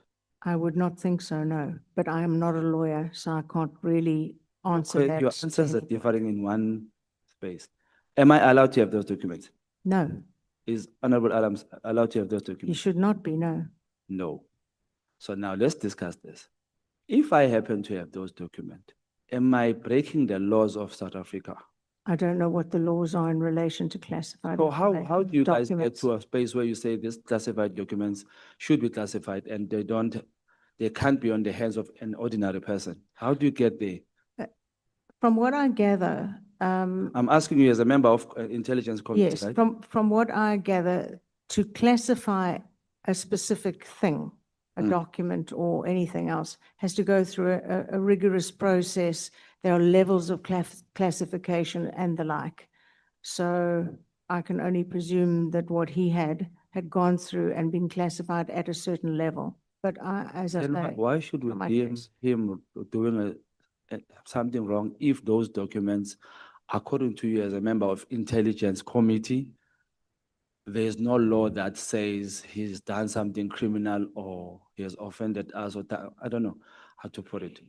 Why should we deem that space wrong to have documents that are classified? Like, for example, if I would have pala documents that are classified, would I be arrested? That's where the caveat comes in. Mhm. In the same way, if you had such documentation, it would have, Pala. I don't know what, if Okay. they're classified documents, I don't know. Yes. If they were, and you felt that you could be seen as a whistleblower or Mhm. declared to be a whistleblower, you might be in your rights to have have. that information. In the same way, he might be, but I'm not a lawyer. I haven't looked into that matter. I think we both won't win in this subject. We've both exhausted it. And I think we agree partially that the law is failing us in this regard. Do we agree? I won't ever We don't have a agree clear that the law in law this is one. We failing don't us. have it. It may be the application of the law that failed The us, application. others. that's all. But I think that our Justice Committee works really 7 days a week to make sure that the laws go through are pristine. Whether they're applied or not, that's up to members out there. When Honorable Nomvalo asked you about the signature of General Khumalo in those purchasing of that property, you couldn't answer. But you say in that topic, you say you were with your sources, you spoke about this thing with your sources. So have you committed the same offense as Honorable Adam, speaking to people about such information which is classified? Absolutely not. Why do you say so? Number one, it was a building purchase, Mhm. to my knowledge, not For classified. intelligence purposes, right? Number two, I'm not going to hide criminality no matter where. Can And, you and number three, Okay. actually, the Lieutenant General's name was in the article. It does. I hadn't recalled that that's where I got it from. All right. Remember when I said there's something common between you and General Sinona? And you said no. I don't know the man. Yeah, you said no. But I'm trying to remind you that when I said that, I was meaning that you said you got this issue from the article. Later, you said, no, you got it from your sources, not from the newspaper. So which is the truth again, I'm asking? Where I- did you get this? I had forgotten that it was in the But article. you replied earlier on. May I speak? Yes, please. I had forgotten truth. that it was in the article. And I was thinking, well, maybe I got it from one of my sources. And I certainly do speak to sources all the time. I So- was incorrect. It was in the article, in black and white, everywhere. So are you a person who answers recklessly? You just answer when you ask a question. You don't think. I Because don't. when you say you checked after, you answered earlier on. And we Had- kept that on a record. Had I recalled that it Mm. was in the article, I was trying to find a reason why I would have done that. And I knew I spoke to various sources. I always try and confirm something with, I don't just run with, oh, it's in the papers. So I had forgotten, because it was a year ago, that actually he was mentioned in the article, So just for the record, where did you get the story, on the article or from your sources? from the article. Okay. You and your sources spoke about what? The same issue.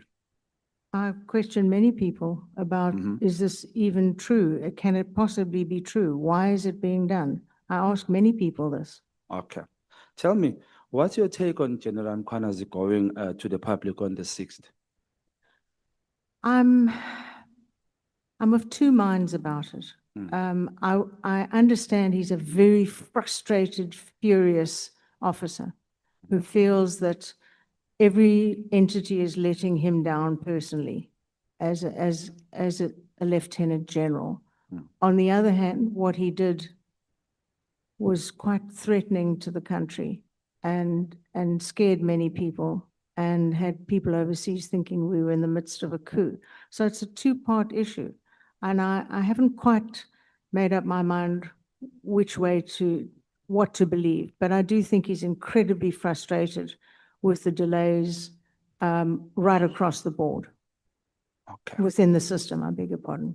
So you don't have a clear answer on this one? No, You don't? no. Okay. But what's your take on him? Do you think he's a credible officer? Yeah, as I said earlier, I have once fallen into the trap of believing that a police officer was wonderful, and I was sadly and quite shockingly found to be totally incorrect. So I don't judge people on that. I judge people on what comes out of investigations. And so I think I think he means well, but I don't know what, if any, he has in terms of ulterior motives. Before you went into the Committee of Intelligence, did you know the difference between classified information to be spoken about in the public or in your home or wherever, and the difference between an unclassified information? Yes. You did know. Mm. So you went in the committee knowing that clearly. But so now, in your own judgment, you speaking about things that are from intelligence with your sources. I'm Did it- speaking about things that are in the public domain, not anything from within the committee. Not within the committee. No. Never. Now you're confusing me. Okay. I'm still in the statement that you and your sources speak about such things. So does that make you, as a member of parliament, serving in intelligence, the fact that people are speaking about something, does that allow you to speak about that because you found them speaking about that? I was not in the committee at that stage. I was on the police portfolio committee. I had every right to be speaking to whoever I could find to see if this was true. Okay.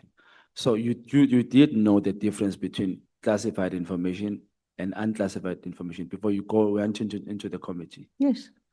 but you intended to speak with people with such information. I only spoke on information that was in the public domain. The ship has sailed. It's out there. as So that, and thankfully, as the evidence leader spoke of an article, it seems I was absolutely 100% correct in my, to ask for such a report, an With me- investigation. to me, you're partially saying that former Minister Bheki was in the correct speaking to Kat Matlala about police issues.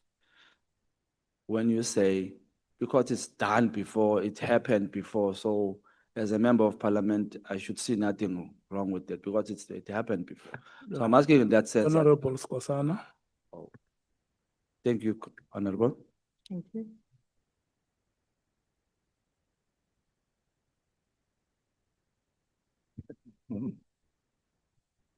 I'm not sure, I must say Honorable Bernard, or I must say witness.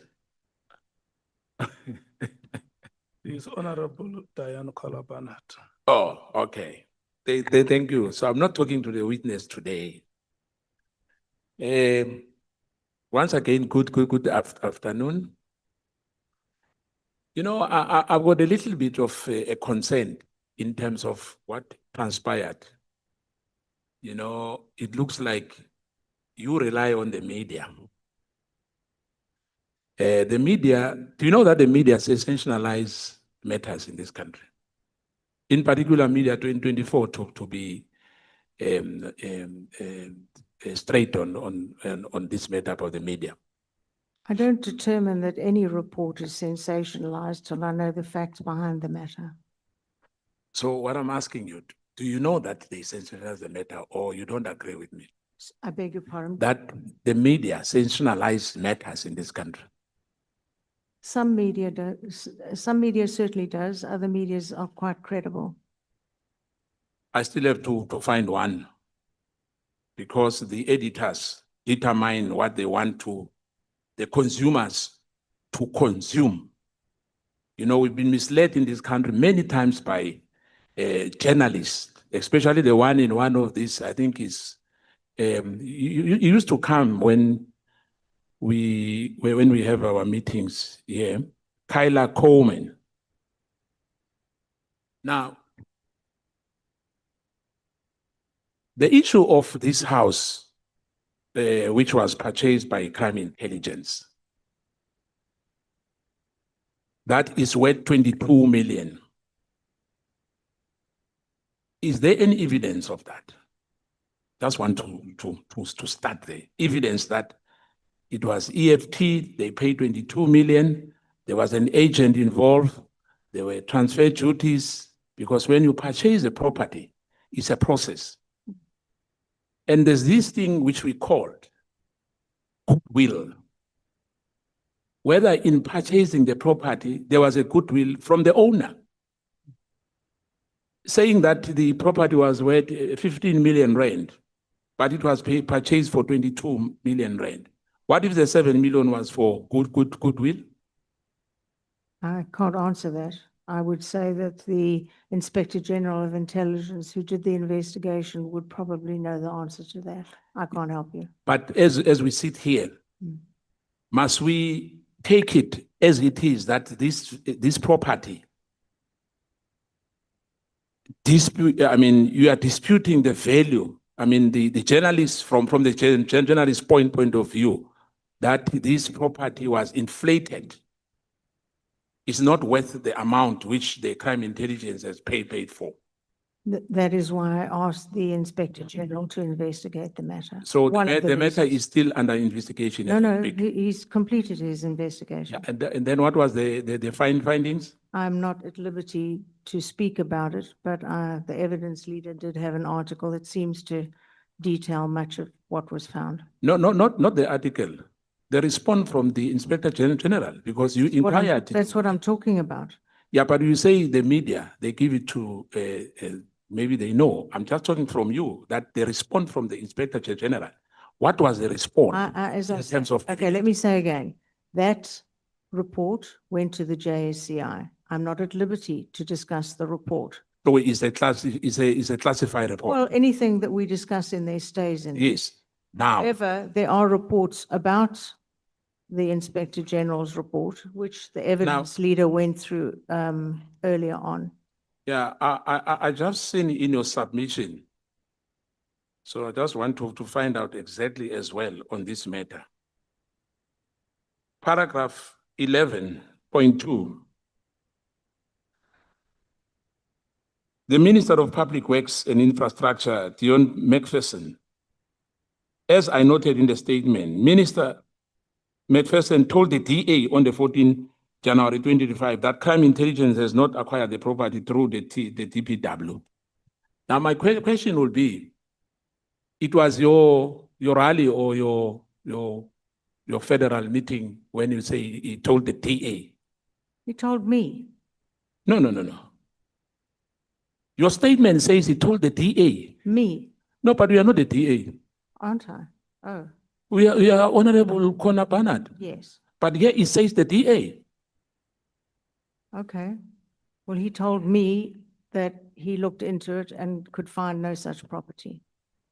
Yeah, but I'm not going to leave you on this one. Okay. I want to find out.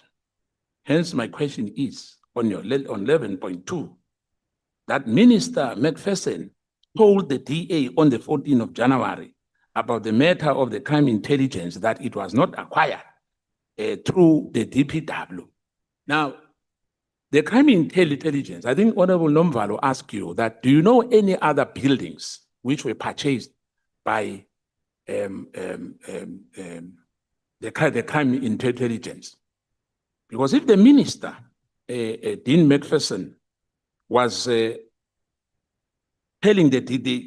told the DA about this matter, the 22 million and I think the 9.5 million in Beria, but I want to stick on this Pretoria North property. That some officers as well complained about the condition of that house. Now, does the crime intelligence disclose safe houses? No, So what was the interest on this house that it had to be disclosed by journalists, and you had as well an interest in following up what is happening here?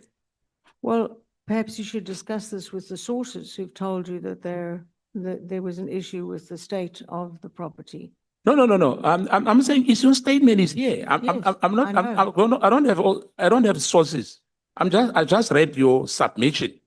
There was Here no- it says that some officers were concerned about the bathroom, about other issues here. So what I'm saying to you, what I'm putting it to you is that, is it only these two buildings which in the crime intelligence are problematic for you?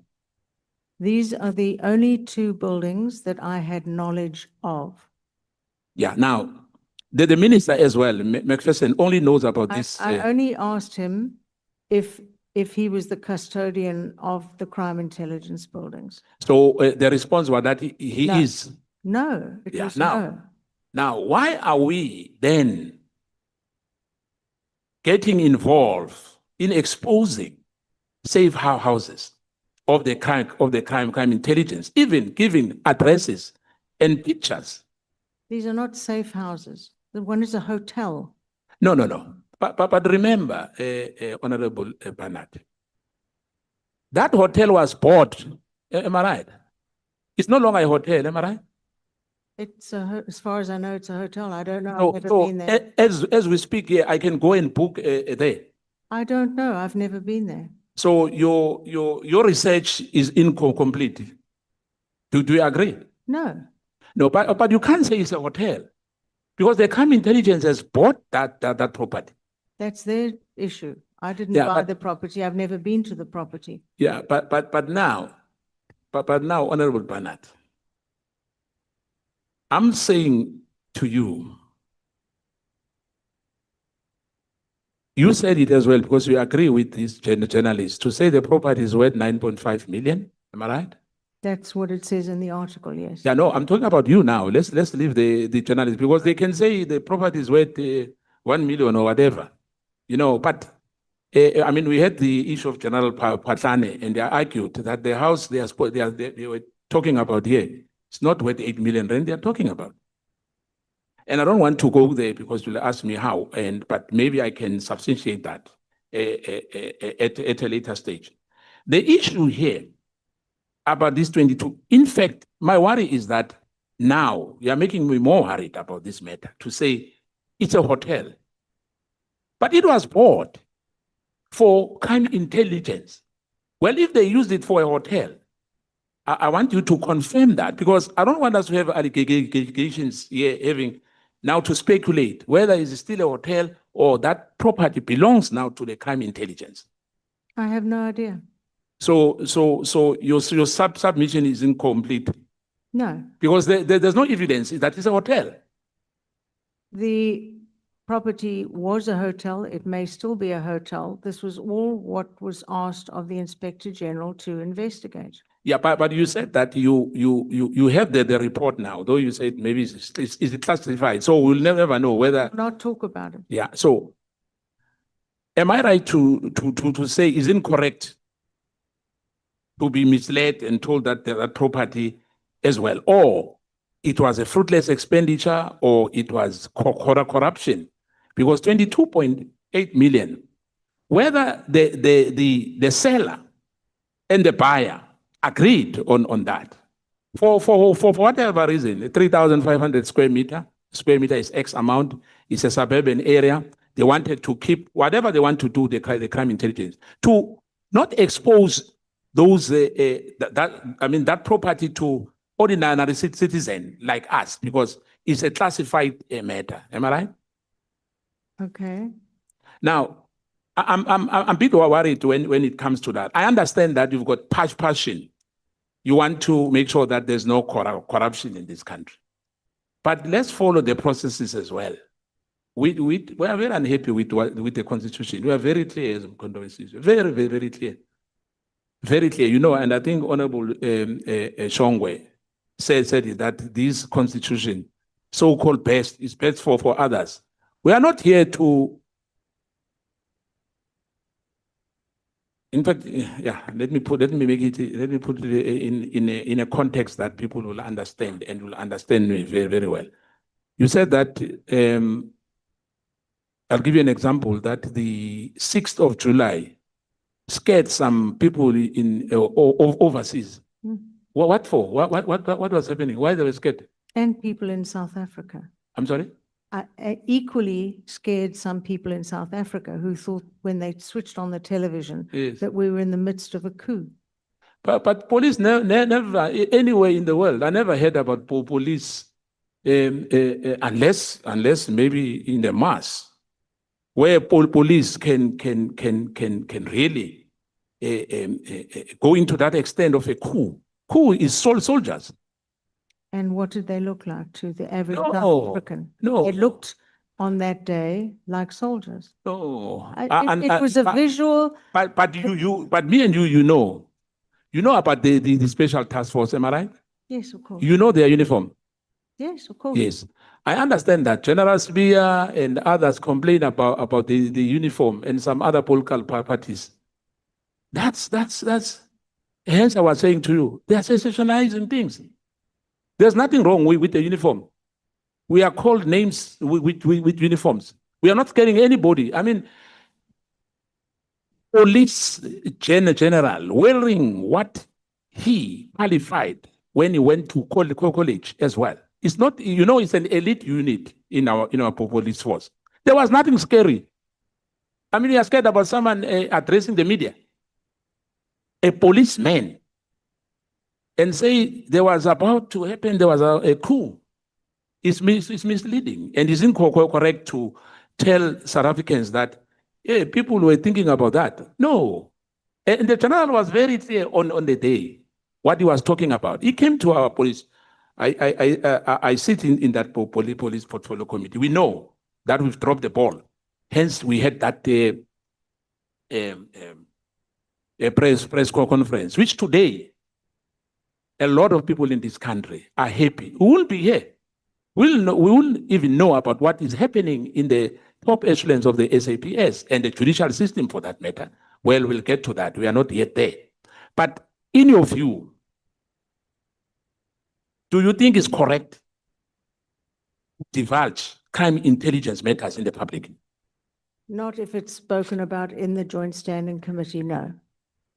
Yeah, but I'm just saying to you that this sensationalization of Media 24, giving pictures, you know, of the properties of the crime intelligence, much as the law says that where you are a member, there's matters which are classified. And I guess this is one of them. That we shouldn't know, South Africans should know where this how crime intelligence houses are. The whistleblower, some whistleblower feels that they are not safe. Now, for whatever reason, because I don't want to get involved in crime intelligence, as you know, that even their budget as well. There's what you call it, slash funds. I think you use that way. We call secret service account. We don't even know whether they comply, but we are told, as you said, we are a member there. You are not allowed to divulge those matters to us yet. If I can ask you, what is the budget of SSA? I will not reveal that. You understand what I mean? Yes. We watched the State Capture Commission. One of the former Director General there wanted to go and testify. But you know what happened? He was not given that opportunity because there's a lot of issues. But there were people who were talking about monies from SSA, from the crime intelligence as well.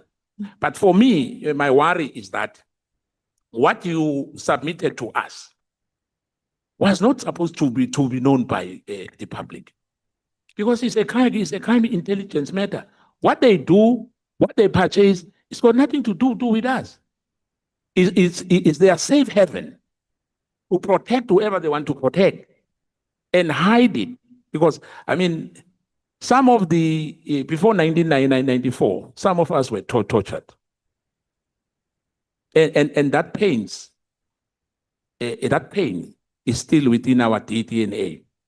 In some farms, you know, where you can't even point them because they put you into a boot of a car. Now, today, if crime intelligence, because I don't know what they are doing, I don't know their job description where I'm sitting, but I'm saying I think it's dangerous for us, Honorable, to divulge matters of crime intelligence in the public domain. Do you agree? What I do, if that's a question, what I do agree is that if something is in the public domain, members of parliament must question it. And the reason I have found over many years that entities start leaking is they realize something criminal is happening within their, whichever division they're in. And that's why things start leaking, in my experience. Now, who approved the 22.8 million? If it was. It is detailed in the Inspector General's report. I'm not going to discuss. So in other words, we are wasting our time asking you this question because this matter is classified. We can't get evidence, you know, from you as well because we are a member of JCI, and we cannot rely on journalists. For me, I'm sorry, I cannot rely on journalists. Well, I don't know their agenda. I know their agenda because you know that in what we heard so far with our witnesses here, there's factionalism in the South African Police Service. There are those good policemen and alleged good policemen and alleged bad policemen. Am I right? And I'm not sure that I should really ask you because there's amounts here, but you are going to respond the same way that is a classified report, because I wanted us to get into the evidence of all this. For me, these are allegations which I cannot substantiate, and it will be for me perhaps not being fair to you to continue asking you this question, because there's a lot of figures here. But at the end of the day, the answer will be the Inspector General gave that report to your committee. So hence I'm saying to you, it's going to be very, very difficult for me to be continuing asking you questions, because unfortunately, there's a lot of secret in this, but my worry is that in that secret, already 2 houses have been exposed. In the same manner that this thing has to be hidden. I'm not sure whether you are with me on that one. The houses are exposed, but we cannot get answers in terms of when we need evidence that really the house was purchased for 22 million, whether the house was purchased for 9.5 million, we are not sure. Honorable Souls. Thank you, Chair.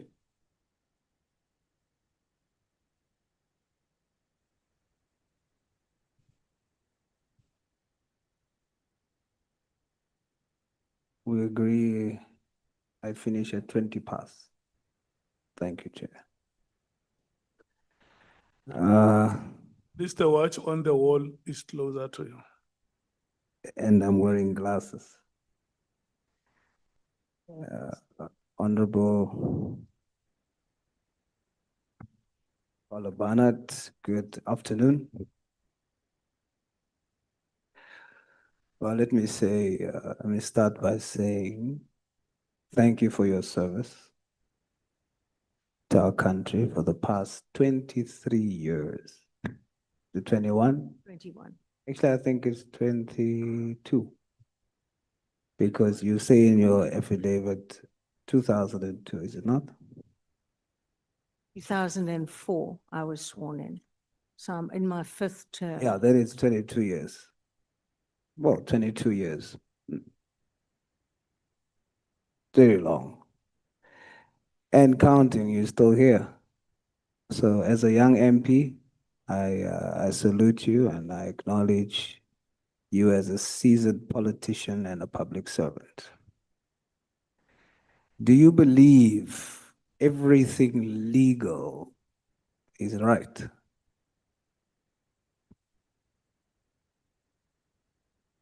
That's a very sweeping statement. I believe the court system, if one is found guilty in one court, one appeals to another court, and so it goes on. And on occasions, court decisions are overruled, and on occasions they're upheld. So I fear I can't answer that adequately for your purposes. Let me make an example. During apartheid in our history, apartheid was legal, but was it right?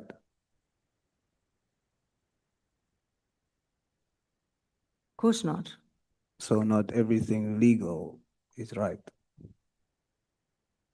The way our justice system works today, I believe, is right. All the laws are gone through by this parliament and have been carefully curated to ensure that they're as perfect as they possibly can be. So your submission is everything that is legal is right.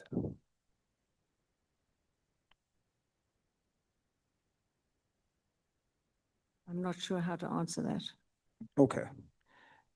Based on your vast experience in politics, specifically as a member of the portfolio of police and now the Joint Standing Committee on Intelligence, is the leak to the media a security breach?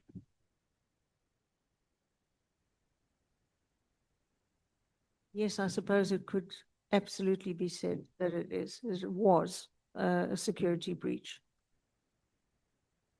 When you say it was, are you saying it's no longer? No, I meant in the past tense, when it was done a year ago. Let's reconsider it now. Sorry, I'm just So, using tense. but you would agree that it's still a security breach? still- The it would act still be. happened before, Yes, of course. but that act still today is a security breach. Yes? To Okay. to some degree, yes. Please enlighten me to what degree and to what degree not. It was revealed, I believe, it had to have come from inside somewhere. I don't know where. And was revealed because the people revealing it believed there was criminal activity going on. So And I they- think that is why is why I believe it was revealed. I can't speak for whoever did it. I have no idea. So they did the right thing. I think they believe they did. Did they do the legal thing? Beg your pardon? Did they do a legal thing? I'm not sure what the weight would be on exposing criminality versus keeping quiet about criminality. I don't know what the scales would say in that regard. The law requires for them not to leak such information, correct? I'm sure it is, but I don't know if the law covers you covering a criminal activity. They did the right thing to leak it. They did an illegal act because it serves as a security breach. It seems that is the case, yes. If that's the case, that is where my question comes from, whether everything legal is right. You see the conundrum? I do indeed. So it's still a security breach. Does the fact that it was now in the public domain through the News 24 article mean that it's no longer a security breach? I think once it's in the public domain, everything changes. Everything changes. The fact that it's purchased by crime intelligence as opposed to utilized for a specific situation, for a specific reason, is very peculiar and out of the ordinary, as Mr. McBride laid out. So there are people who are concerned about this and who've obviously leaked this information, and the Inspector General has investigated the matter. Are you saying that by virtue of the fact that even though you agree that it's a security breach leaking that information, that by virtue of the fact that it was now published by a newspaper and it's in the public domain, that means in itself, it's no longer a security breach? I think hiding potential criminality is a crime. I agree, but Yeah. now we're dealing with the law. We're Yeah. dealing with our responsibility as MPs. So we're testing the fact of now that it went to the newspaper, does that change the fact that it's a security breach? It does not change the fact All that right. it was criminal. And That- I don't believe it. what was Every criminal? MP needs what to was criminal? ensure that something criminal behavior is outed and dealt with. You see, you must be very aware of what you're insinuating. The requirements is there shouldn't be leaks. And I agree with you. I'm a proponent for expose corruption. But there's a legal standard that we need to uphold. There's no compromise there. That legal standard was breached, and we both agree. Now I'm asking, the fact that it was now published, does that take away from the fact that it was a security breach? It does not take away from the fact It that does not. Given that it does not, do you think then, when a high-ranking MP like yourself shares a leak like that it moves it from an unverified media rumor to a politically endorsed act? I think that, as Honorable James did, I immediately questioned the information and asked for an investigation into the matter, as did the then minister ask for an investigation. And he stated in Parliament that the properties were overpriced, and was asking some very similar questions. neither yourself or Honorable James is the legal standard or legal authority. Certainly not. I'm sorry, I can't speak for Honorable James. She may Continue well to be a mention lawyer. her. I don't know her background. MPs are also held to a very high ethical standard. Your argument is that your actions passes the legal test. But did you do the right thing in terms of the ethical conduct and standards required of an MP? Yes, Yes? yes. Our standards of ethical conduct, Section 5, E, Section 5, 1E. It says a member must maintain public confidence and trust in the integrity of Parliament and thereby engender the respect and confidence that society needs to have in Parliament as a representative institution. What is your understanding of the integrity of Parliament? Parliament and members of Parliament have their main job, I think, is to do oversight over the executive. And that is what we have to do. We have to call people to account when public funds are misused, abused, stolen. That is the main thrust of the job as I interpret it. So when we do our jobs, every one of us who puts out a statement decrying some sort of criminality in whichever department you're looking at, I think that all boosts the public confidence in our institution. What this principle is trying to tell us as MPs is that when we do this, which you rightfully state, we must be mindful of the fact that we must do it in order to maintain the public confidence and trust in the integrity of Parliament. So I take it that you believe that your actions contributed to maintaining the integrity of Parliament. Absolutely. Now, I put it to you that upholding the integrity of Parliament would have meant that you take note of the article, because you know this is a security breach. So you take note of the article. You say, I note this article, because in your mind you have, I must maintain the integrity of Parliament. I'm not just going to share it and jump on it. I take note of it, and then you tell the public, let me educate you. What happened here was a security breach. Then commit to the public as an MP because of the integrity of Parliament.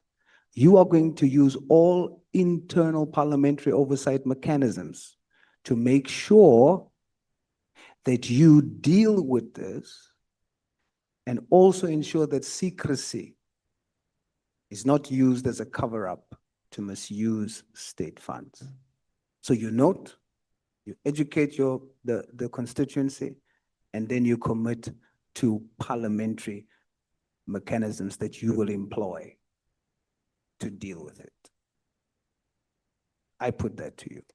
I'm afraid, and that would have been the ideal, but no parliamentary committee existed to deal with this matter. It was only established months after this matter came about, appeared in the newspapers. The only recourse was to go to the Inspector General of Intelligence, who agreed to do the investigation. Yes, that's one of the mechanisms, It's not a parliamentary mechanism. but it's a mechanism. You as an MP, Sorry, you referred specifically to parliamentary mechanisms. That's that's right. the parliamentary mechanism. You as an MP, you represent Parliament, you're speaking to the Inspector General. Yes, he doesn't fall under Parliament, though. So But I you thought as you an meant the Joint Standing Committee on Intelligence. But you as an MP, you're now saying because the JSCI is not formed yet, I'm going to now start with the Inspector General as an MP. Yes. Exactly, that's what I am submitting to you. Section 5D says every MP must place the public interest above her or his own interest when discharging her or his obligations in terms of the Constitution to Parliament and the public at large. Did you act in the public interest or your own or party interest when discharging what you deem your parliamentary duties when you shared the article? I've done exactly what I've done my entire career, which is ensure that I do the best oversight possible over the public purse. The looting, as we've seen in various commissions, right the way through, I've lost count of how many now, show that there is looting going on, has been going on, and is still going on. And I think it's our duty as members of parliament to highlight that wherever, whenever we can. Okay, I got 6 minutes left, so I'm gonna go straight to your attachment DKB 3. And then your letter to the Inspector General, or DKB 5. You wrote to the Inspector General on your parliamentary letterhead. Mhm. Your statement, you say in the first paragraph, the Democratic Alliance has written to the Inspector General. Yes, It's not the Democratic Alliance that wrote to the Inspector General. It is you, as an MP, that wrote to the Inspector General. yes. Do you see that as not having shown integrity? I represent the Democratic Alliance. According to the Members' Facilities Handbook and General Parliamentary Guidelines, the resources provided to an MP, such as official letterheads, staff, and office equipment, are considered tools of trade. If you use your parliamentary letterhead, you are saying, I'm speaking to you in my capacity as a representative in the state, in the function of the state. If you use your party letterhead, then you are clearly saying it is now your party writing to the Inspector General. So when you then write using the letterhead as an MP and you go in public and say the DA has written, you're lying. I don't see it like that, I'm afraid. According to our code of ethics, that's what it means.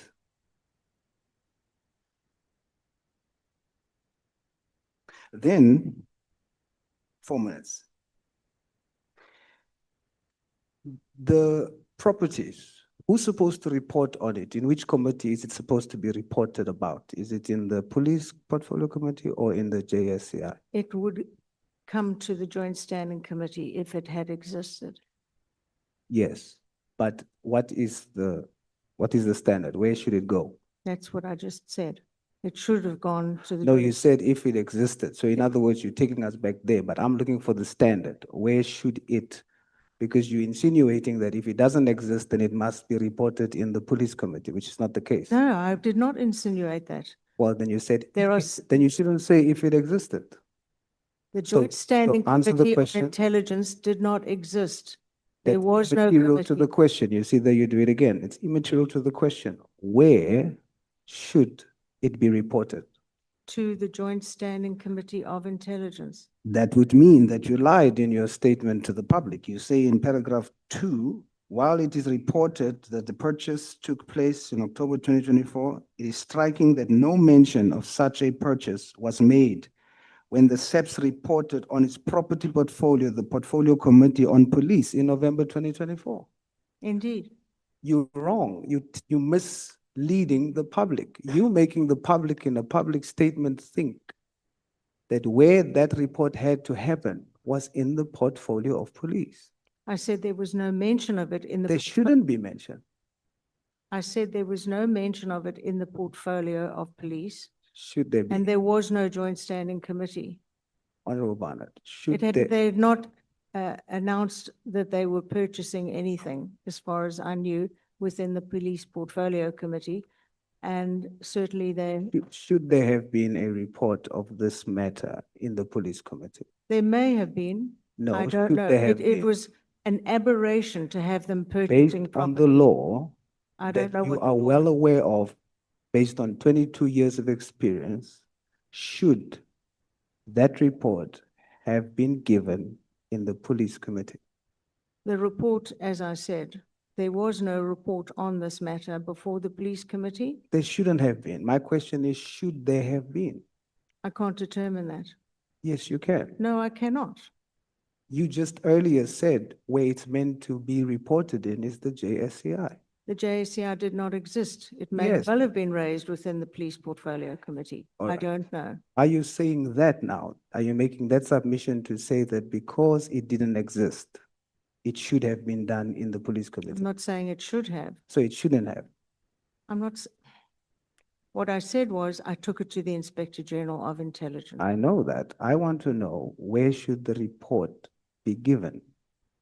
Well, it can't be given to a committee that doesn't exist. And neither There can it was be, then a possibility, there was no reference to any such expenditure in the annual report of the SAPS. and neither should it be given in the committee that does exist, which is the police committee. And you say to the public that it should be given there. You misled the public. I put it to you. You passed the legal test, but you are in breach of the code of standards and ethics required from an MP. I respectfully disagree. Thank you, Honorable Barnard. Thank you, Chair. Next, Honorable James. Thank you, Chair. Honorable Barnard, do you believe in owning your convictions? I beg your pardon? Do you believe in owning your convictions? I believe that I have to do the right thing at any stage, no Did you matter. do the right thing by releasing a statement? Do you think you did the right thing? Yes. I thi- 100%. I think I did, and like I thought you had. And you are owning, leave me out of this, and you are owning your convictions. I don't know why. I'm just saying, do you own your convictions? Yes, I When believe. something tells you do something, you do it. I believe I should have You done should. this, yes. So why is it that today you want to be part of a groupie? Part of a group of what? Yes, because I'm not sitting in that seat. Action SA is not being implicated in this. It is you.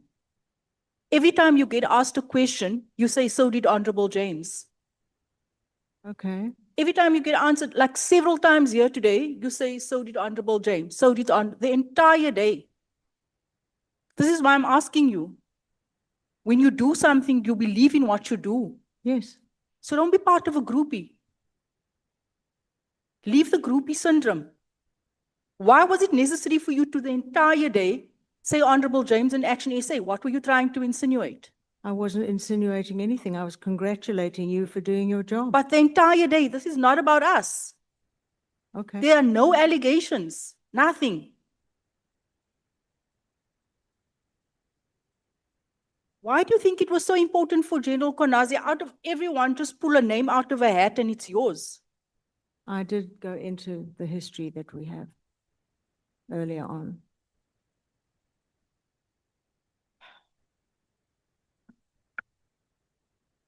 Other than the allegation that has been leveled against you, have you ever shared information with anyone, with any journalist and said, you know what, I'd like to remain anonymous? Out of the Joint Standing Committee on Intelligence? Anything, ever? Absolutely not out of the Joint Standing In Committee on your 2 Intelligence. decades of being a member of parliament, you've never ever shared anything and leaked anything to the media and said, you know what, I wish to remain anonymous. Never ever. I don't do anonymous You things. don't. I say, here is a statement, here is a comment, it's me. I also want to ask you, you said earlier on that you were in contact, because now South Africans are wanting to know, they're wondering this coincidence. You said earlier on that you spoke to Paul O'Sullivan 7 years ago. We heard from, I'm not sure which witness anymore, that 7 years ago there was this meeting with General Patlani at the home of the former Kretschner with regards to that Patlani plot. And we kept on asking, who's the DA person that was there? And today you tell us 7 years later, coincidentally, that you were on a phone call with Paul O'Sullivan back then. Is it just sheer coincidence? Yes. I said, I think it was around 7 years. I'd have to go back to old phones to find out when I spoke to him or asked him a question about something he'd announced in the media. You didn't say something earlier on. You were specific earlier on when we asked you what was the phone call all about. And you said you think it was about General Patlani. Did you also have interest in him? Interest in who? General Patlani. I drove the issue of his criminality right the way through, yes. I leave it at that. Thank you, Chair.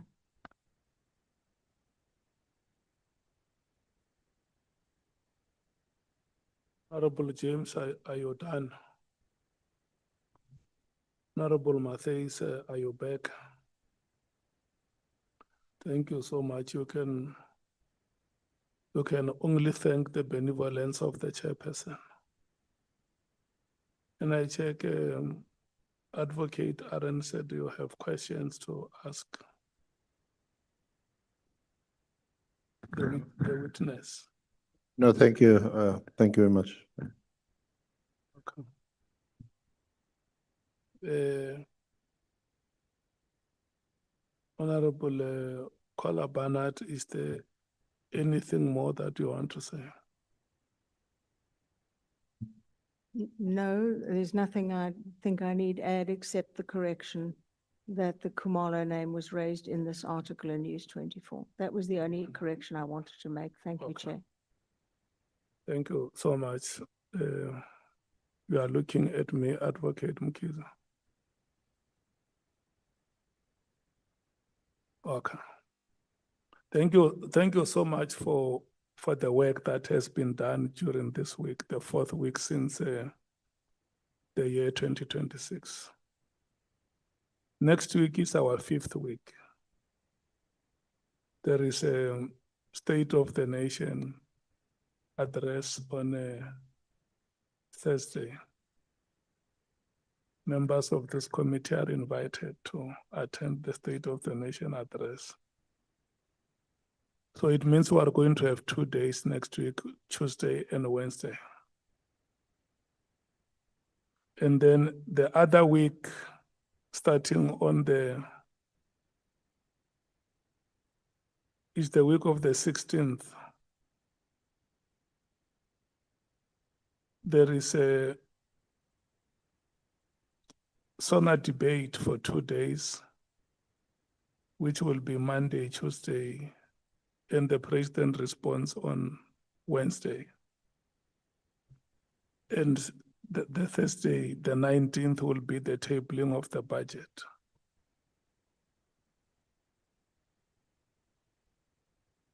So the members must understand that we are going to work for 2 days next week. And there is a possibility of us not working in that other week from the 16th to the 19th and the 20th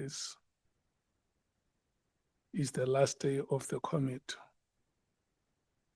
The committee has agreed on a list of witnesses that are still outstanding. So when we get to our next meeting, the committee must think or must come there having thought about how we are going to work on the remaining list of witnesses. These are the suggestions that the chairperson and the guidance that the chair of this committee will want to get from members. I have requested the legal team of Parliament led by Mr. Dejana, together with the legal team led by Advocate Arense, to prepare a timetable of appearances for the 2 days next week, or to finalize a timetable of appearance for the 2 days next week. And the period until the end of the work of the committee. So that if there are suggestions that we must make to the office of the speaker, those must be practical suggestions that we should be able to make. But the parties that are in this committee, Honorable Skosana, because you are also able to meet with the Chief Whip under the Chief Whip's Forum, you can also consider having such a meeting and discuss those matters so that you are able to advise appropriately. We are still in engagements with Mr. Brown Mkhwanazi and Mr. Paul O'Sullivan within the framework of or the directives that the committee has given. So for next week, Tuesday and Monday, in the event that we are still unable to get either of them, or because I saw General Vuma has also submitted a draft affidavit now, which the legal team must look at and make a decision whether it can be available for members or whether the witness can be ready to appear before the committee next week, Tuesday or Wednesday. So they will look at the totality of all those things. But those 2 days, Tuesday and Wednesday, I can assure you that we are going to use them profitably. There is no way that the legal team can come here empty-handed and say, we have not got any witness. So once everything is done this afternoon and tomorrow, and probably Monday, confirmations will be made with the members. We should also have a meeting as a committee to finalize the proposals that the legal team of Parliament and the senior counsel and his team will be making before the committee. But by all likelihood, we can see that from next week, Thursday, until the 19th of February, it is not going to be possible, given those circumstances, for the committee to be able to do its work. So members will think about it. I'm your chairperson. When I speak your advices, I speak your decisions.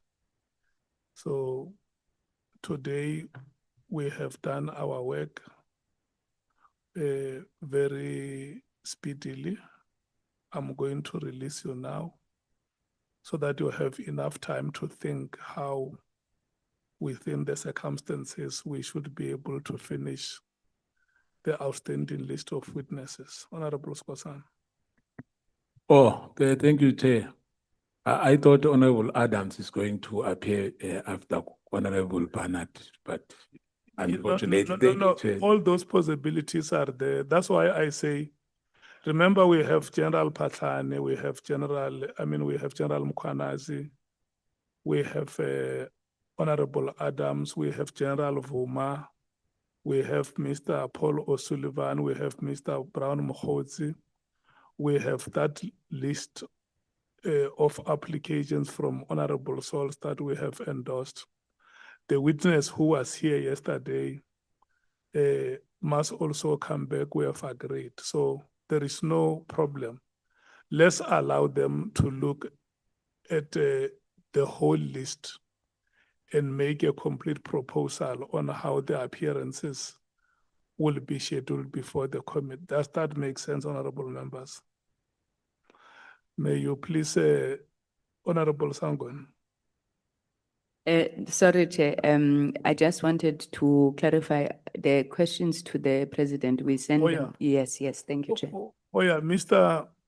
Tejana, when I spoke with him yesterday, he requested that because it is now proven that you are a benevolent chairperson, can I request you to extend the time of members up until today? You said today, Honorable Mr. Tejana.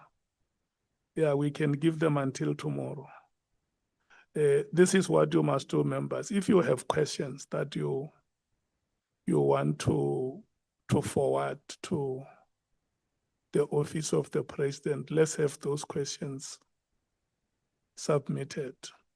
Number two, any other question on evidence that would have been presented before this committee, Honorable James, if there are questions that must be forwarded either to the National Police Commissioner or to the NPA or to IDEC or anybody, let's have all those questions forwarded so that we can send them to those institutions. Thank you so much for that reminder, Honorable Sangod. It's a very important reminder. Bonani, we said the minutes of our previous meetings must be made available to the members. They can be circulated so that when we meet, we don't have to read those sets of minutes one after the other. And seeing your prayers or hearing your prayers, Honorable Breitenbach, I then request all of you to stand up and leave the chambers.